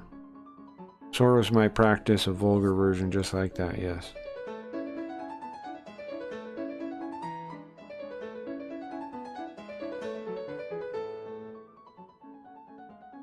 And he said, I'm a Luciferian. No one says they're a Luciferian, right? That's the name we're calling them. No one is saying, I'm a Luciferian. No one is saying that. No one is saying I'm a Luciferian. No one is saying that. That is not a thing. They're saying they're in whatever stupid secret society of the 5,000th degree passed down from their great whatever thing with whatever name, if it even has a name. Right? Why are you getting so confused on this part? They don't say they practice anything to the outside world. It's a secret organization. It's a secret cult. Why would they be like to other people, oh, I practice this thing? It's a secret cult. What are you talking about? Oh, hey, I'm in a secret club, guys. Guys, I'm in a secret club. You ever hear about this secret club I'm in? The fuck? What do you mean, Ryan? I don't get it. Hello, I'm in a secret club. Yeah, you want to know the name? The Mickey Mouse Club. It's secret, though. But we know about it. We can infer about it. But we're just attaching a name because we don't know about it well enough to know what they call it. How would we know what they call it? How would we find that out? It's a secret society. This is the most confusing thing ever. Why is it confusing?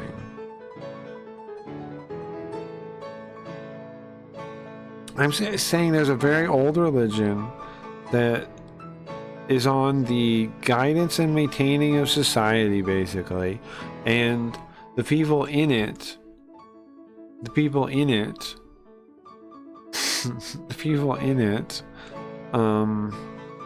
maintain it, and that's their job, and they keep it a secret the best they can.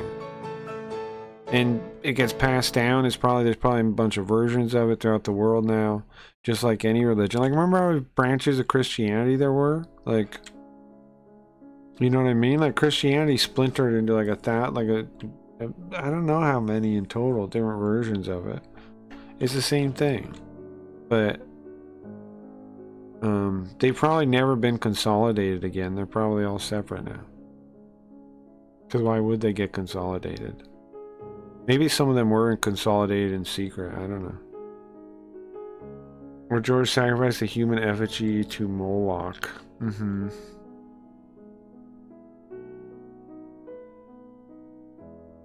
I don't think any gods like that are real.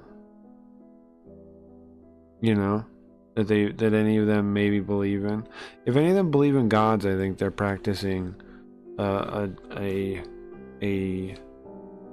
vulgar version of it. Like even evil gods. If they think any gods are real, I think they practice like a crappier version of it.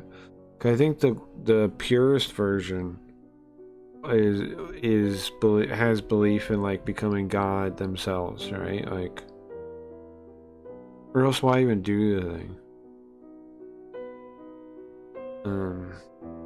I think most of the versions see themselves as some form of God, though.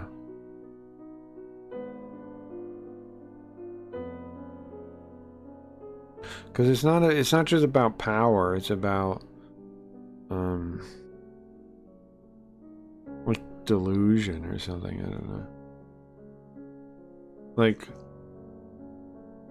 yeah, people would sacrifice a lot for money and power, sure, but it's beyond. It's like beyond power. It's like pure power. It's like immortality that they want. But just worshiping a demon wouldn't get them that. They want godhood.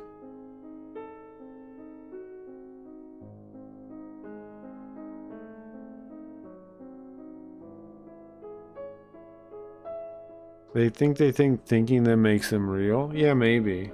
There might be some like that, yeah. Sure. How come we can't be Luciferians? Well, you could. You could be one, right, if you wanted to. The main issue is you have to have enough resources to use the Sorcerer's Circle like they do. So we've talked about the Sorcerer's Circle, right? The Sorcerer's Circle is, right, you throw out whatever issue and like trans bathrooms, trans sports, whatever, and you get people all worked up about it, Disney movies, whatever, right? And you get people all worked up about it, and you get them freaking out, and then what do? Well, they're all freaking out about it. You take that energy and you siphon it off for your purposes. We have to have the resources, the means to play their game. You have to be able to partake in that, because that's where they get their real power from, is stealing the agency of regular people through those games, through sorcerer circles, through like coming up with new religions, basically like pushing, well, not coming up, like they're not the ones inventing it, but they're the ones pushing people through, like take the ideas and do something with them. Pushing what grows. I guess it's probably more like pruning a tree than it is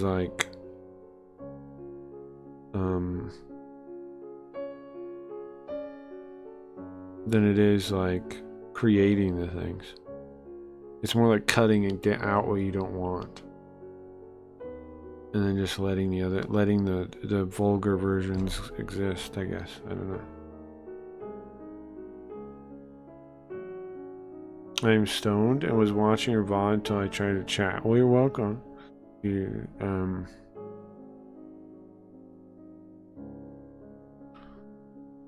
Preach, you know what I'm talking about, Hellcat? Yeah, I don't know. If you could... Would you want to be a Luciferian, though, really? I don't think so. I don't think I would want to be one. Because... I'd rather not take advantage of people and stuff at the end of the day when I really think about it. I'd rather people get free from all these things. Don't you think that's a better world? A one where people are free? I'd rather fight for that, I think. Then I'd rather not have, like... Yeah, I think so. I'd rather want a world where people are free than a world where I have a supreme power. Wouldn't you? I'm just curious how we go about this. So basically get a job at Disney is what you're saying? Well, kinda. You have to get upstream, right? If culture is downstream, politics are downstream of culture. Culture is upstream of politics. You have to change culture. Yeah. Which is why, again, the communists took over comic books, TV, movies, etc. Because they understand that. They understand that. You have to take over culture, right? Yes. Which is why you have to make something, like, let's say, for example, entertainment, art. You have to make that stuff. Yeah. That's the only way to have a real impact that is beyond what that can directly affect anything. Is you have to be able to make culture. That's the secret. Yes, you have to be able to make culture. Yeah. Yeah, we were just watching a thing on that, Hellcat. We were still watching, actually. I'll get back to it in a second, I think. I don't believe in that stuff. Life is enough at service level. Don't believe in what stuff, Nintendo? Life isn't...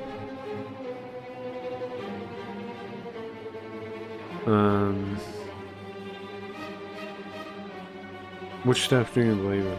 Carl, do you believe in anything that would widely be considered woo?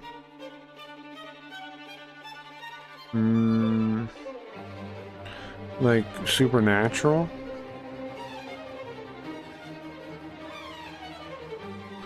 I wonder if I'm psychic sometimes. I wonder if I'm psychic sometimes. Interesting. I'll try to spread the word. We don't need to do that, right? Well, maybe if you want to. I don't know how much spreading the word helps, though. Nobody wants to listen, I find. I think you gotta think of an art to make or something, and then trick people to watch your stream. I mean,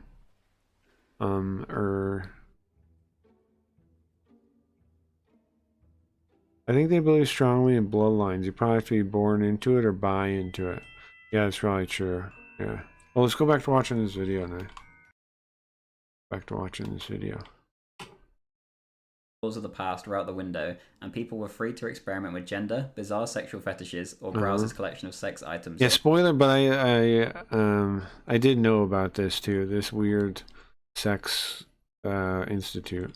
On display at the institute. He was known as the Einstein of sex, and the first occurrence of someone undergoing a full male to female gender reassignment surgery was done here. Berlin was essentially liberalism run wild. An important aspect to note is that many, or even most of the leading figures of this new liberal culture and the liberal government at large at this time were Jewish. I say this without opinion. Most people have no idea what happened in the Weimar Republic before.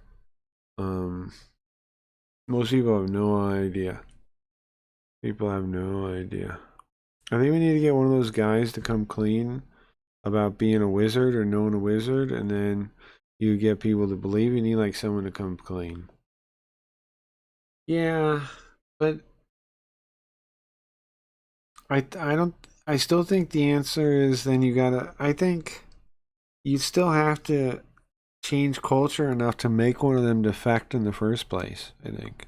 You know what I mean? They have no reason to come clean. They're like...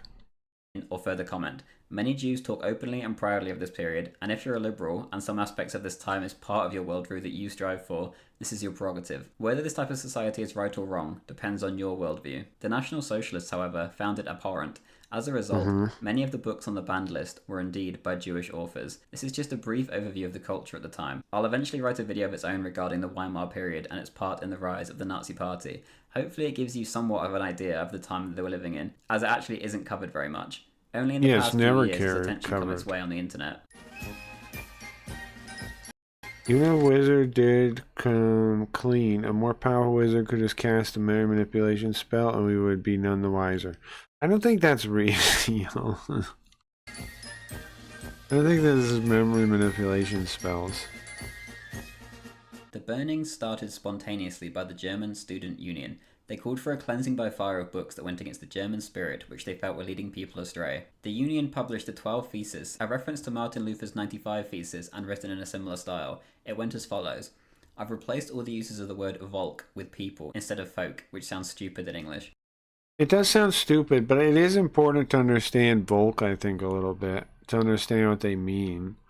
So he said what? Every time he says people, he means Volk? Okay, because we're talking about the German, like, spirit, like what's German spirit? Everything that's Volkish. Theses, a reference to Martin Luther's spirit, which they felt were leading people astray. The Union published the 12 Theses, a reference to Martin Luther's... Like, it's fine, I suppose, to change it, but it is important for us to pay attention to when they say that, because Volk did have a special, like, pump oomph to it. 95 Theses, and written in a similar style. It went as follows. I've replaced all the uses of the word Volk with people instead of folk. Okay, so every time he says people, it was Volk in the original. Which sounds stupid in English. 1. Language and literature have their roots in the people. It is... So again, he would say Volk there, has their roots in Volk. Interesting. The German people's responsibility Monkerga, to assure that its language and literature are the pure and unadulterated expressions of its people's tradition. 2. At present there is a chasm between literature and German tradition. This situation is a disgrace. 3. Purity of language and literature is your responsibility. Your people have entrusted you with the duty of faithfully preserving your Volk. Your language. 4. Our most dangerous enemy is the Jew and those who are his slaves. 5. A Jew can only think Jewish. If he writes in German, he is lying. The German who writes in German but thinks un-German is a traitor. The student who speaks and writes un-German is, in addition, faultless and has abandoned his duties. Hold on, I'll go back. I'm not quite understanding this. Dangerous enemy is the Jew and those who are his slaves. 5. A Jew can only think Jewish. If he writes in German, he is lying. The Jew, okay. German who writes in German but thinks un-German is a traitor. A German that writes in German and thinks un-German? Un-German. If he writes in German, he is lying. Those who are his slaves. 5. A Jew can only think Jewish. If he writes in German, he is lying. The German who writes in German but thinks un-German is... Un-German. Not in German. Un-German. The German that thinks in German... That writes in German thinks un-German. is a traitor. The student who speaks and writes un-German is, in addition, faultless and has abandoned his duties. 6. We want to eradicate lies. That's really confusing. After the thing he talks about the Volk the people thing, he should have fixed that part, because that's really confusing to listen to. Denounce treason. We want institutions of discipline and political education for us, the students, not mindlessness. 7. We want to regard the Jew as alien, and we want to respect the traditions of the people. Therefore, we demand of the censor, Jewish writings are to be published in Hebrew. If they appear in German, they must be identified as translations. Strongest actions against the abuse. Interesting. If they're written in German, they must be identified as translations. Use of the German script. German script is only available to Germans. The un-German spirit is to be eradicated from public libraries. 8. We demand of the German students the desire and capacity. Interesting. So they're okay. So the concept was that Volk could be connected to your language in such a way that I've never even thought about. Capacity for independent knowledge and decisions. 9. We demand of German students the desire. I of course don't think that's really true, but it's interesting to think about. And capability to maintain the purity of the German language. 10. We demand of German students the desire and capability to overcome Jewish intellectualism and the resulting liberal decay in the German spirit. 11. We demand the selection of students and professors in accordance with their reliability and commitment to the German spirit. 12. We demand that German universities be a stronghold of the German people's tradition and a battleground reflecting the power of the German mind. Nearly a month later, the book burnings began at the epicenter of Weimar culture. Magnus Hirschfeld's Institute of Sex Research. 20,000 books were burned. These types of spontaneous book burnings continued until it became a whole movement of its own. The motives, in their eyes, are summed up well by Goebbels in 2 passages from his speech relating to the burnings. Yes to decency and morality in family and state. Here, the intellectual foundation of the November Republic is sinking to the ground, but from this wreckage, the phoenix of a new spirit will triumphantly rise. As the ever-growing Nazi movement saw it, the years following the disaster of the World War had been a mistake. Germany had gone down the wrong path. They felt their culture had been hijacked by Jews, liberals, and defeatists. They felt family values had given way to rampant individualism, moral values given way to sexual deviancy, homosexuality, and worse. The comparisons to our current time are obvious and barely deserve mentioning. Then, as now, it was a battle between the sacred principles of our society in the past and the new, liberal, and unknown. Now I will simply, again, I remember learning about some of the books. YouTube, without opinion, go over the genres and some specifics of the books they sent to the flames. Here Communism was the sworn enemy of National Socialism. They had fought and died against each other ever since the birth of the movement. There was never any doubt that communist works would be the first on the chopping block. To name some of the most obvious, Karl Marx's Das Kapital, the whole... Sure. Secular humanists. Hellcat, I've only recently found out that secular humanists are another Luciferian branch. I was watching... Who was that? I was watching... What's the guy's name? Rattlesnake TV? I think it's his YouTube, Jake something. He was talking to a secular humanist in a debate. And he really exposed the guy as basically like a communist, like a Luciferian. Like he started talking about like the wealth divide, all the same old tricks, like the divide in wealth and all this kind of stuff.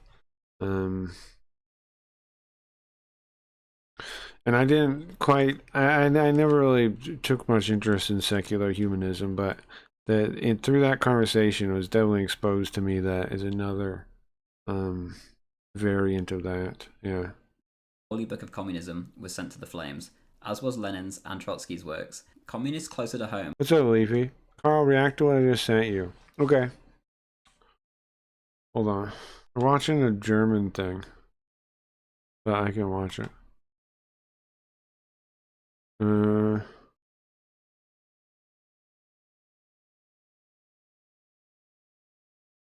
Oh, yeah, but that's your Mirai, bro. That's your don't listen to that. You're doing fine, Leafy. That's dumb. It's dumb. I mean that's evil, really. It's evil. He's evil. What the fuck? I have 5 minutes on my break. Yeah. That guy's evil. Now that all after she moved from Kick to YouTube, so what do we learn? Never stream on Kick or end up as nothing. As Horizon said. He is evil, yes. Was someone talking shit? Yeah, on our Discord, yeah. Yes. That's evil. That's evil talk. That guy is lame. Leafy, I wouldn't worry about that too much. But I understand why he'd be mad. I'd be pissed off if somebody wrote something like that to me too. I'm working. Bro, call me nothing. I'm working. Yeah. I don't have a million hours of stream. No. And I mean,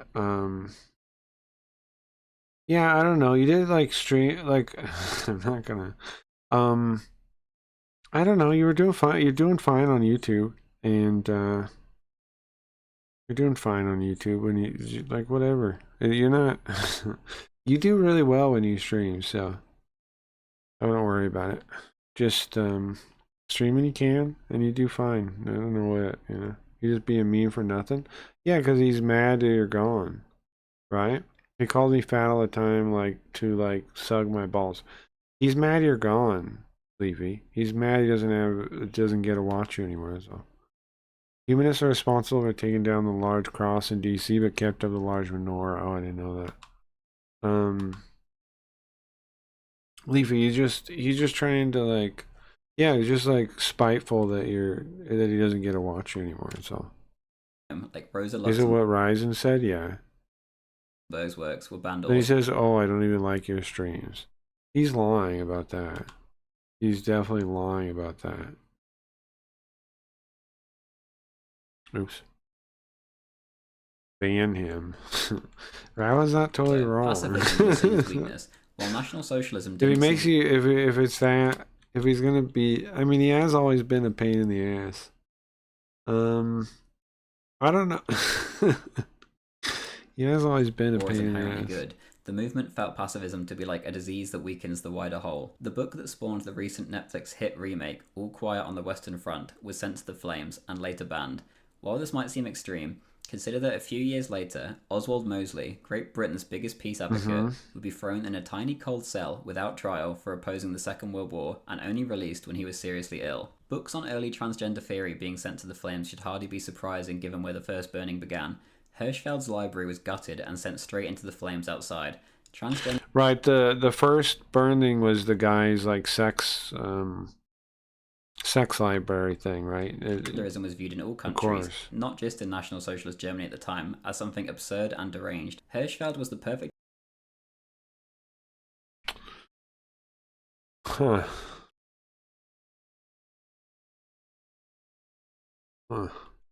example for the Germans of what they didn't want in society. A Jewish homosexual scientist who turns men into women. He was on a speaking tour at the time of the burnings. He never Anyways, back to work. Later, Leafy. I'm just annoyed. No, understandable. Understandable. returned. Some of his works include The Objective Diagnosis of Homosexuality, Transvestites, Largest shit talkers are usually the fiercest hate watchers. That's true. Yeah. The Erotic Drive to Crossdress, and The Sexual History of the World War. Equally alongside with transgenderism, the burning of homosexual works could be best summed up in the character of Hirschfeld and his works. The liberalization of society and the availability for those fighting their homosexual desires, no matter how strong, to act on them was everywhere, even in the early Nazi party. The top rungs of the SA had a serious problem with bedding young boys. Part of the justification for the Night of the Long Knives was this. When the SS stormed in to arrest the top SA members, many were found in bed with young boys. They wanted this utterly stamped out of the party and society as a whole, and the acceptance of it left to the Weimar past. The laws that were currently in place against I wasn't aware of that. homosexuality from the previous regimes but not enforced were now actually enforced under the Nazis. Pornography or any kind of work seen as being degenerate in this regard was sent to the flames and banned. Much as Pornography too. There was a huge opposition to porn, and why the Nazis would oppose such a thing needs no explanation. I haven't left the Jewish books for last because I feel they're the least important. It's more because it's a culmination of the rest. The Jews, for many long and complex historical reasons, find themselves massively overrepresented in art, literature, politics, and liberal culture in general. They've been a major part of the history of liberalism, and at the spearhead of every movement that's challenged the European status quo. I say this without opinion. Maybe this is something to be proud of, maybe it isn't, but it is the case for whatever reason. Your interpretation of this phenomena depends on your worldview. That the night of the long knives, or that they said, the officers were found with young boys. That is to say that at the highest levels of all the former categories, you find many, many Jewish authors, and mixed in with the other gripes the National Socialists had with Jewish practices, such as their banking, it's not hard to imagine why the Jewish books were an easy target for them. They felt the Jews had a hand in all their problems, be it cultural, political, or financial. Again, I state all of this without opinion of my own. To say book burning and banning is inherently wrong would be both silly and hypocritical of any Westerner. The majority of our nations have books on the banned list. If there isn't a banned list, buying certain books will get you on a watch list.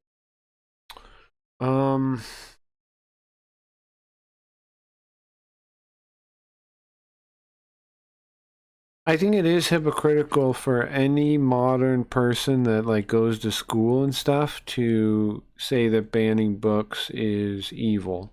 Why? Because you're already agreeing that there's some kind, like, you're okay with like a centralized authority recommending books. How is the inverse evil? Like with the implied, the fact that you think some books can be suggested and you like there should be some authority that has any right or that has any ability to do that for you.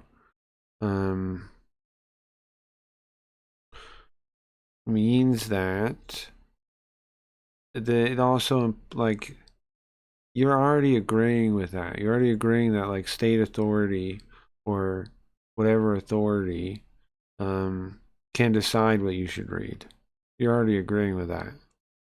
So if you're a lot of modern people, you would be silly if you have a college degree and then you say book burning is evil.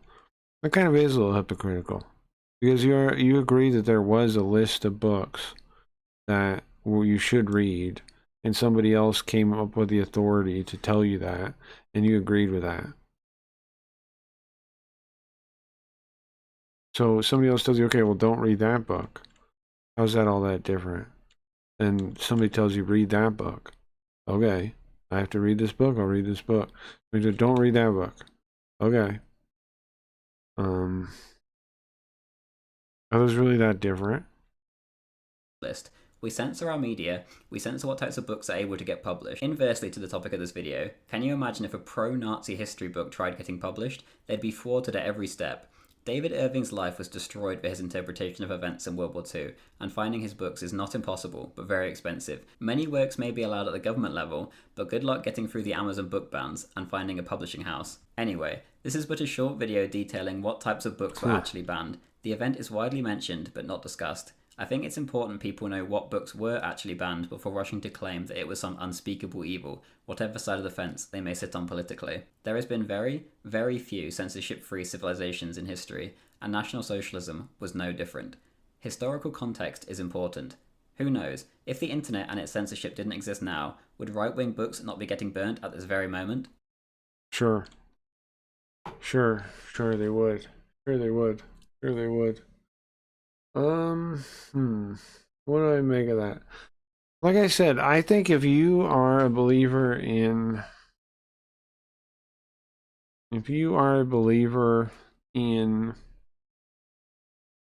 like a federal government backing education, then you're pro censorship. Is this crazy what I'm coming up with here? If you're fine with a state-backed education system, then you're fine with censorship, because you're basically doing that in that project.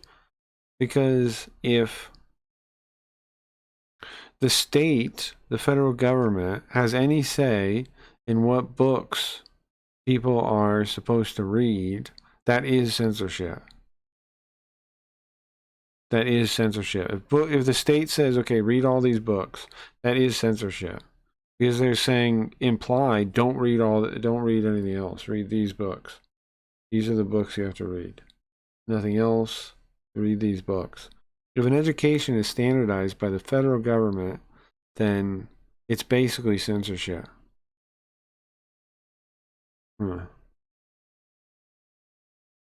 It's basically totalitarian. But we don't see that. You want to ban the New Testament as hate speech? That's wild. I'm pro-censorship. Well, I don't know if I am. I don't know if I'm pro-censorship. I think I'm kind of against censorship, but I think if you do believe like in a, like, am I wrong on this? Yes. If you believe, am I wrong on this idea here? If you believe that the government should be part of coming up with the curriculum for people, then you are pro-censorship. Because there is a censor. It's just a proactive censor. Like a censor, somebody picks out things for you is still a censor.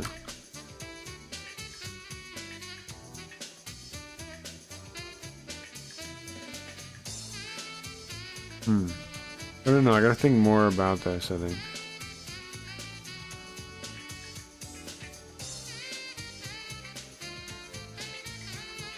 Fair point. I'm just thinking. He's already taking back his words. Which thing? Ryzen? Oh, He's he is an asshole with that, but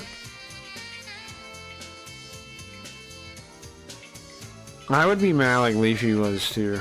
I would be too. See, a censor, a person who supervises conduct and morals, right? An official examines materials such as publication of films for objectionable matter, right? So if you were picking out what curriculum people will read, then you're a censor.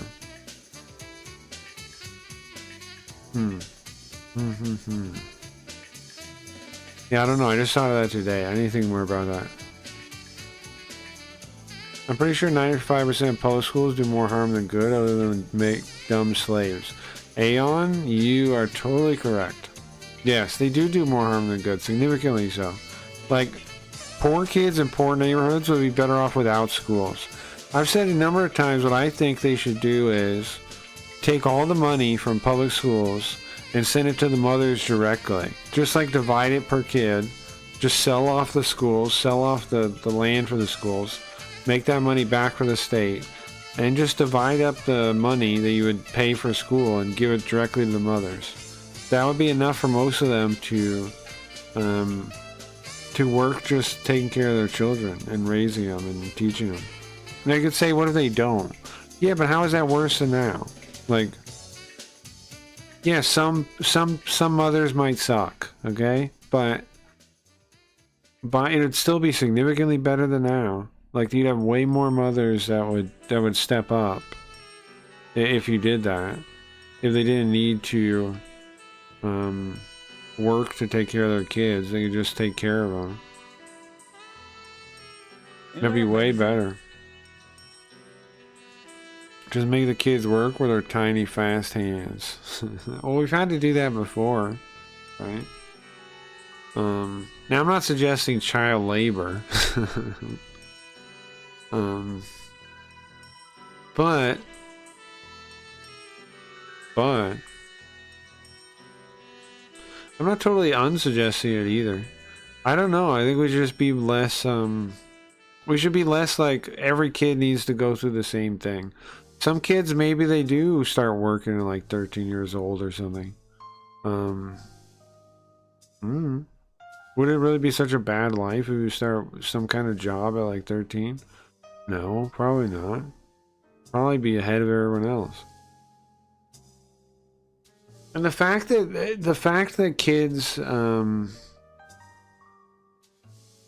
are as dumb as they are, and they have like 12 years of school or whatever it is insane. You know what I mean? Like, it's clearly the most inefficient system we've ever made, unless its goal isn't what people say it is. Should we read the school essay one more for old time's sake? And then I'm gonna get out of here.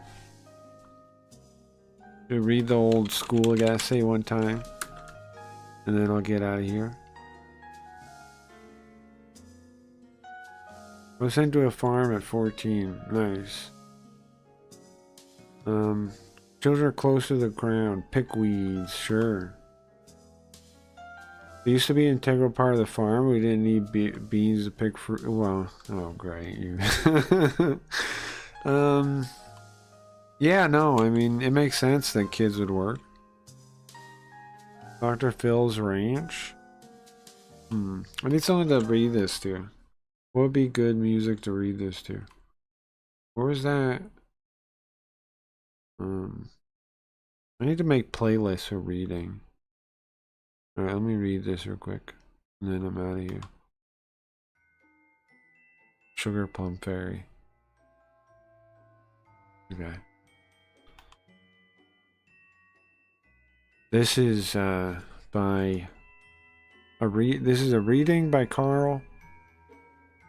This is Against School by John Taylor Gatto, published in Harper's Magazine, New York, September 2003, volume 307, issue 1840, page 33 to 38. How public education cripples our kids, and why. I taught for 30 years in some of the worst schools in Manhattan and in some of the best.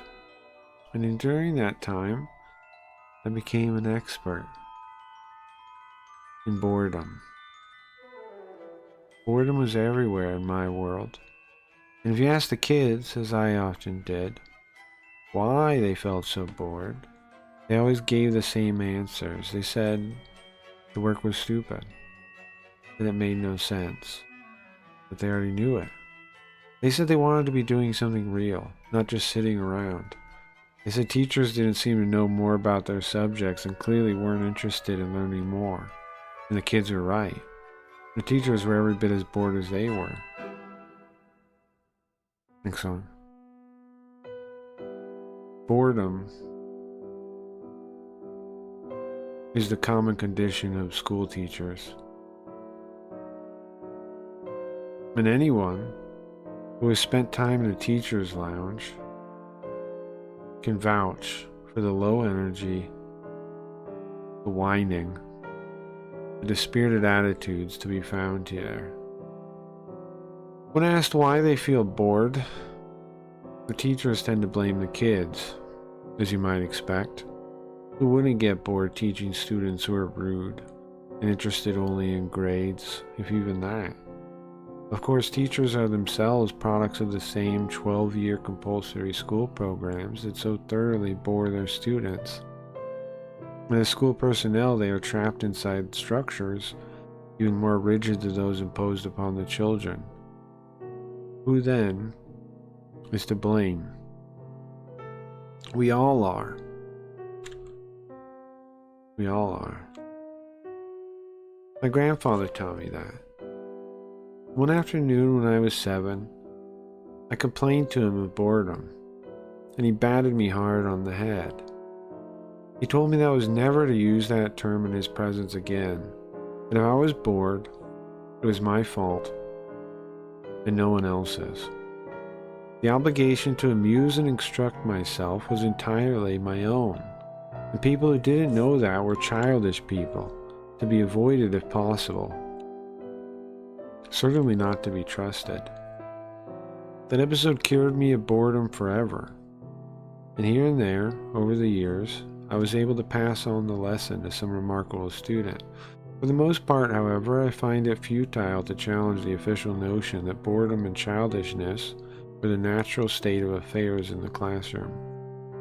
Often I had to defy custom and even bend the law to help break kids help kids break out of this trap.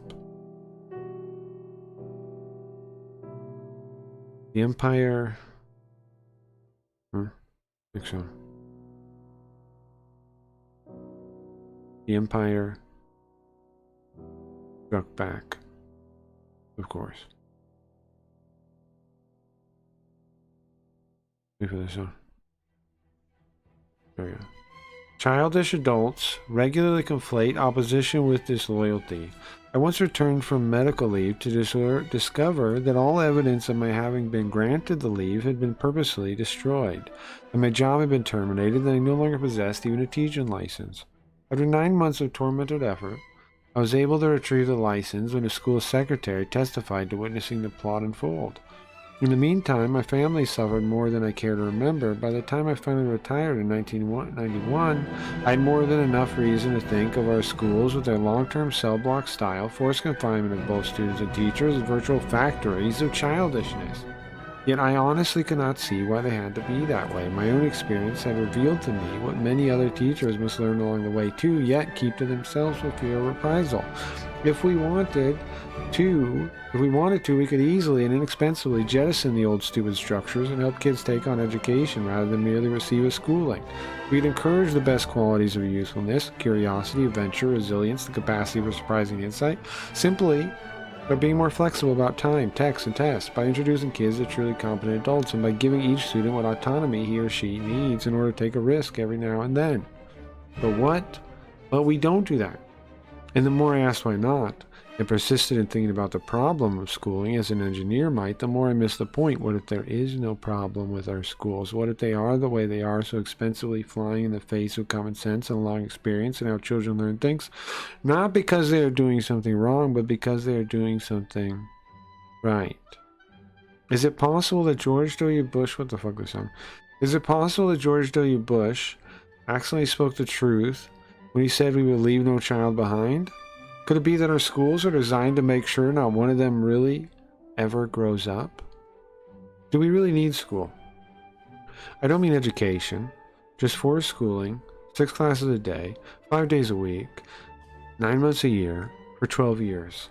Is this deadly routine really necessary, and if so, for what? Don't hide behind reading, writing, and arithmetic as a rationale, because 2 million happy homeschoolers have surely put that banal justification to rest.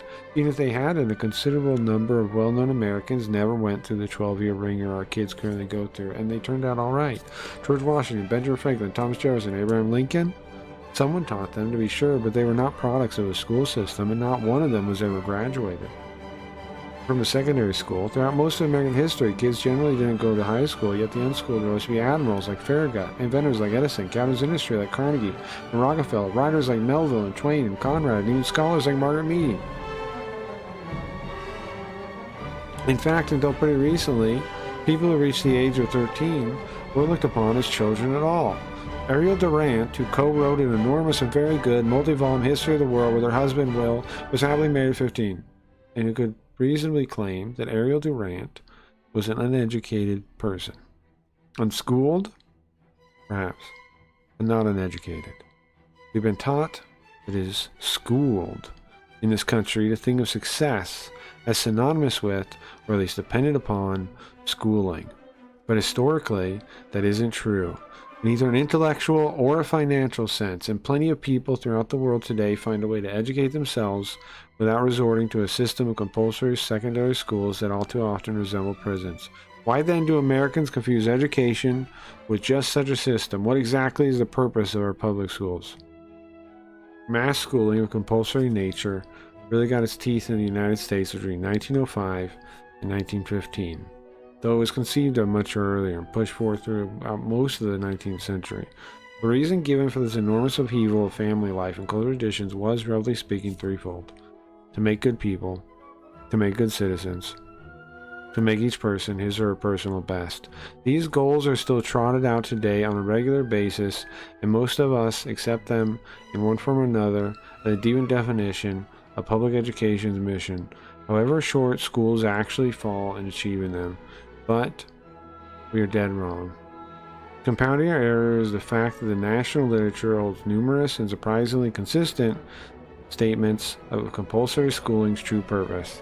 We have, for example, the great H.L. Mencken, who wrote in the American Mercury for April 1924 that the aim of public education is not to fill the young of the species with knowledge and awaken their intelligence.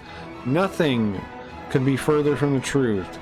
The aim is to simply reduce as many individuals as possible to the same safe level, to breed and train a standardized citizenry, to put down dissent and originality. That is its aim in the United States, and that is its aim everywhere else.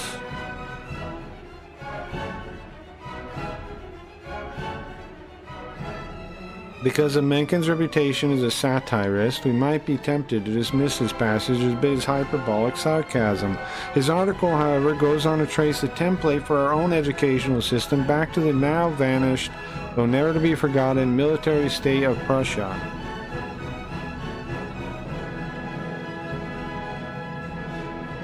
Military state of Prussia, and although he was certainly aware of the irony that we had recently been at war with Germany, the heir to Prussian thought and culture, Mencken was being perfectly serious here. Our educational system really is Prussian in origin, and that really is cause for concern. The odd fact of a Prussian provenance for our schools pops up again and again once you know to look for it. William James alluded to it many times at the turn of the century. Orestes Brownson, the hero of Christopher Lash's 1991 book, The True and Only Heaven, was publicly denouncing the Prussianization of American schools back in the 1840s. Horace Mann's 7th annual report to the Massachusetts State Board of Education in 1843 is essentially a paean to the land of Frederick the Great and a call for its schooling to be brought here. That Prussian culture loomed large in America is hardly surprising given our association with that utopian state. A Prussian served as Washington's aide during the Revolutionary War, and so many German-speaking people had settled here. By 1795, the Congress considered publishing a German-language edition of the federal laws. But what shocks is that we should so eagerly have adopted one of the very worst aspects of Prussian culture, an educational system deliberately designed to produce mediocre intellects, such as George, to hamstring the inner life, to deny students appreciable leadership skills, and to ensure docile and incomplete citizens, all in order to render the populace manageable. It was from James Bryant Conant, president of Harvard for 20 years, World War I poison gas specialist, World War II executive on the atomic bomb project, High Commissioner of the American Zone in Germany after World War II, and truly one of the most influential figures of the 20th century, that I first got wind of the real purposes of American schooling. Without Conant, we would probably not have the same style and degree of standardized testing that we enjoy today, nor would we be blessed with the gargantuan high schools that warehouse 2,000 to 4,000 students at a time, like the famous Columbine High in Littleton, Colorado. What's up, Doge? Shortly after I retired from teaching, I picked up Conant's 1959 book-length essay, The Child, the Parent, and the State. I was more than a little intrigued to see him mention in passing that the modern schools we attend were the result of a revolution engineered between 1905 and 1930. A revolution! He declines to elaborate, but he does direct the curious and the uninformed to Alexander Inglis's 1918 book, Principles of Secondary Education, in which one saw this revolution through the eyes of a revolutionary. Inglis, for whom a lecture in education at Harvard is named, makes it perfectly clear that compulsory schooling on this continent was intended to be just what it had been for Prussia in the 1820s, a fifth column into the burgeoning democratic movement that threatened to give the peasants and the proletarians a voice at the bargaining table. Modern industrialized compulsory schooling was to make a sort of surgical incision into the respective unity of these underclasses, divide children by subject, by age grading, by constant rankings on tests, and by many other more subtle means, and it was unlikely that the ignorant mass of mankind, separated in childhood, would ever reintegrate into a dangerous whole. English breaks down the actual purpose of modern schooling into 6 basic functions, any one of which is enough to curl the hair of those innocent enough to believe the 3 traditional goals listed earlier. 1. The adaptive function. Schools are to establish fixed habits of reaction to authority. This, of course, precludes critical judgment completely. It also pretty much destroys the idea that useful or interesting material should be taught, because you can't test for reflexive obedience until you know whether you can make kids learn and do foolish and boring things. The integrating function. That may well be called the conformity function because its intention is to make children as alike as possible. People who conform are predictable, and this is of course great use to those who wish to harness and manipulate a large labor force. The diagnostic and directive function. School is meant to determine each student's proper social role. This is done by logging evidence mathematically and anecdotally on cumulative records as in your permanent records. Yes, you do have one. The differentiating function. Once their social role has been diagnosed, children will be sorted by role and trained only so far as their destination in the social machine merits and not one step further. So much for making kids their personal best. Number 5, the selective function. This refers not to human choice at all, but to Darwin's theory of natural selection as applies to what he called the favored races. In short, the idea is to help things along by consciously attempting to improve the breeding stock. Schools are meant to tag the unfit with poor grades, remedial placement, and other punishments clearly enough that their peers will accept them as inferior and effectively bar them from the reproductive sweepstakes. That's what all these little humiliations from first grade onward were intended to do, wash the dirt down the drain. The propaedeutic function. The societal system implied by these rules will require an elite group of caretakers. To that end, a small fraction of the kids will quietly be taught how to manage this continuing project, how to watch over and control a population deliberately dumbed down and declawed in order that government might proceed unchallenged and corporations might never want for obedient labor. That unfortunately is the purpose of mandatory public education in this country.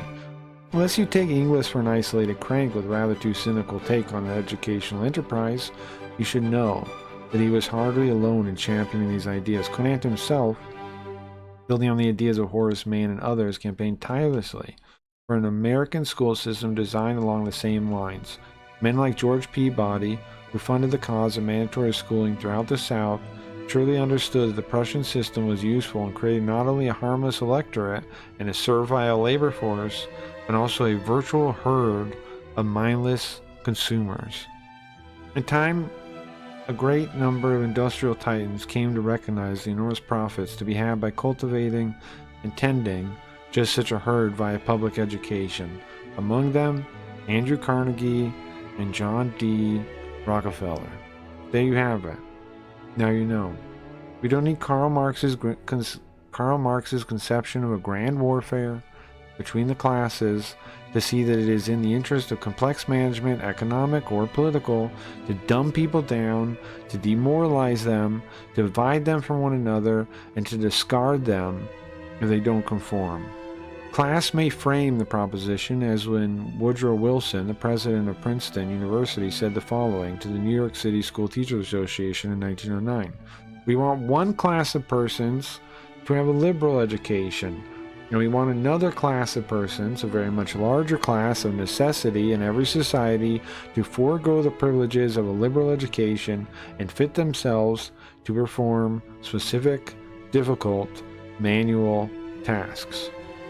But the motives behind the disgusting decisions that bring about these ends need not be class-based at all. They can stem purely from fear, or from the by now familiar belief that efficiency is the paramount virtue rather than love, liberty, laughter, or hope.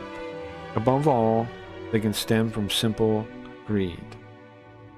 There were vast fortunes to be made, after all, in an economy based on mass production and organized to favor the large corporation rather than the small business or the family farm. But mass production required mass consumption, and at the turn of the 20th century, most Americans consider it both unnatural and unwise to buy things they didn't actually need. Mandatory schooling was a godsend on that count. School didn't have to train kids in any direct sense to think they should consume nonstop, because it did something even better. It encouraged them not to think at all. And that left them sitting ducks for another great invention of the modern era, marketing. Now, you need to study marketing to know that there are two groups of people who can always be convinced to consume more than they need to: addicts and children. School has done a pretty good job turning our children into addicts, but it has done a spectacular job of turning our children into children. Again, this is no accident. Theorists from Plato to Rousseau to our own Dr. Inglis knew that children could be cloistered with other children, stripped of responsibility and independence, encouraged to develop only trivializing emotions of greed, envy, jealousy, and fear. They would grow older, but never truly grow up. In the 1934 edition of his once well-known Public Education in the United States, Elwood P. Cuberly detailed and praised the way the strategy of successive school enlargements had extended childhood by 2 to 6 years, and forced schooling was at that point still quite new. This same Cuberly, who was Dean of Stanford School of Education, a textbook editor at Houghton Mifflin, and Conant's friend and correspondent at Harvard, had written the following in the 1922 edition of the book Public School Administration. Our schools are factories in which the raw products, parentheses, children, are to be shaped and fashioned, and it is the business of the school to build its pupils according to the specifications laid down. It's perfectly obvious from our society of today what those specifications were. Maturity has by now been banished from nearly every aspect of our lives. Easy divorce laws have removed the need to work in relationships. Easy credit has removed the need for fiscal self-control. Easy entertainment has removed the need to learn to entertain oneself. Easy answers have removed the need to ask questions. We have become a nation of children, happy to surrender our judgments and our wills to political exhortations and commercial blandishments that would insult actual adults. We buy televisions, and then we buy things we see on the television. We buy computers, and we buy things we see on the computer. We buy $150 sneakers, whether we need them or not. When they fall apart too soon, we buy another pair. We drive SUVs and believe the lie that they constitute a kind of life insurance, even when we're upside down in them. And worst of all, we don't bat an eye when Ari Fleischer tells us to be careful what you say, even if we remember having been told somewhere back in school that America is the land of the free. We simply buy that one too. Our schooling, as intended, has seen to it. Now, for the good news.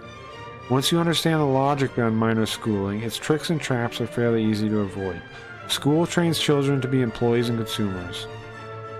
Teach your own to be leaders and adventurers. School trains children to obey reflexively.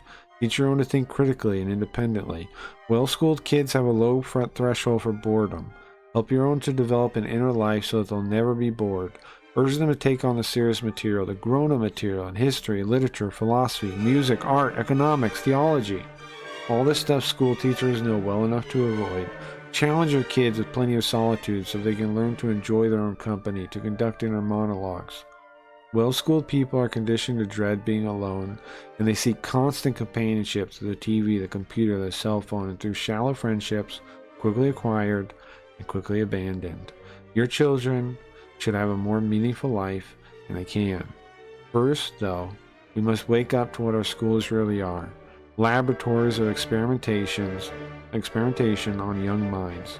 Drill center for the habits and attitudes that corporate society demands. Mandatory education serves children only incidentally. Its real purpose is to turn them into servants. Don't let your own have their childhoods extended, not even for a day. If David Farragut could take command of a captured British warship as a preteen, if Thomas Edison could publish a broadsheet at the age of 12, if Ben Franklin could apprentice himself to a printer at the same age, then put himself through a course of study that would choke a Yale senior today, there's no telling what your own kids could do. After a long life and 30 years in the public school trenches, I've concluded that genius is as common as dirt. We suppress our genius only because we haven't yet figured out how to manage a population of educated men and women. The solution, I think, is simple and glorious. Let them manage themselves. There we go. That's the end. Alright guys, thank you for your time. I hope you have a good day. We'll be back tomorrow with Super Robot Wars. We'll be back tomorrow with Super Robot Wars. Let's play you out of here, and I'll end the stream in a second. So, thank you guys. Thank you guys. Thank you, no problem. Thank you guys for hanging out. Been fun. Been fun. Good stream. Thank you. Thank you very much. Thank you very much. Alright. Yeah, we got tomorrow. Tomorrow will be pretty fun, too, so come by tomorrow. It'll be fun. It'll be very fun. It'll be very fun. It'll be very fun.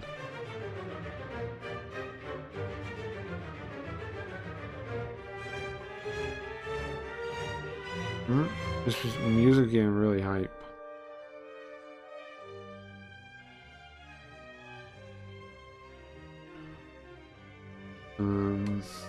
It'd be nice to listen.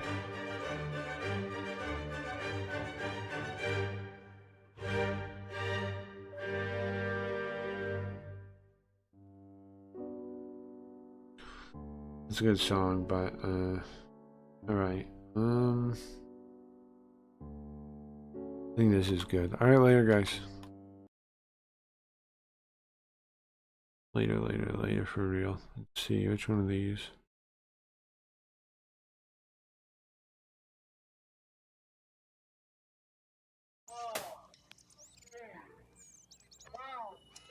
Let's say you have no races. Let's say you have no classes, no nothing. There's no purpose in your life. People need to have purpose to get up. They need purpose to perform. You need to get to a point in your life where there's nothing on the docket. There's no 5K, there's no, I'm gonna get into school to be this or that, and still perform to the highest level. Because what people don't get, one day that thing's gonna come up. And if you're not constantly performing without purpose, you're not gonna be ready when the time comes. It's this magical thing, purpose, that we're all looking for. But what's funny about it all is that we need these things to perform. But we don't take a second to realize the purpose is you. The purpose is you. The purpose is you. The purpose is you. You are always the purpose. The purpose is always there.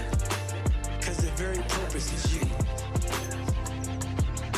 There may be another purpose, like being a SEAL or going to college or whatever, but the main purpose in life is you. So if you wake up in the morning and you don't want to do something, you don't care enough about yourself. And that's what you need to really research is, why am I not doing this for myself? That is the number one purpose in life, is to better oneself. That's the only purpose I fucking need. That's the only purpose I fucking need. So the reason I get up every day, even though there's no races, there's no school, there's nothing in front of me, is because I have pride in myself. The purpose is you. The purpose is you. The purpose is you. The purpose is you. You are always the purpose. The purpose is always there. Because the very purpose is you. You have to want to be better. It starts off with, you have to have pride in yourself. You have to have pride in yourself. You have to have, there's something about you, whether it's your last name, the smallest thing, you have to be proud of yourself. And if you have no pride in yourself, I can't give it to you. I want to be the standard. I want to be that guy. Like, if you go to whatever company, they have this mission statement on how we want to run our company. I made one for myself on how I want to be. And that is why, if people can make up a mission statement, an ethos in which they want to live by, And every morning you wake up, you hold yourself accountable to that mission. The purpose is you. The purpose is you. The purpose is you. The purpose is you. You are always the purpose. The purpose is always there. Because the very purpose is you.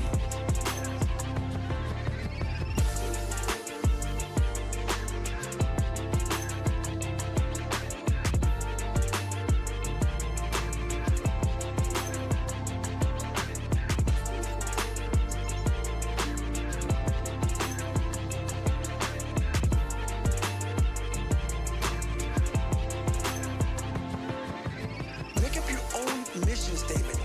What do you want to be in life? And once you do that, now you can work with somebody to get better. You can work with yourself to get better. Until you know what you want to stand for, you will always just be sitting down. You'll never stand for anything. You'll never stand for anything. You'll never stand for anything.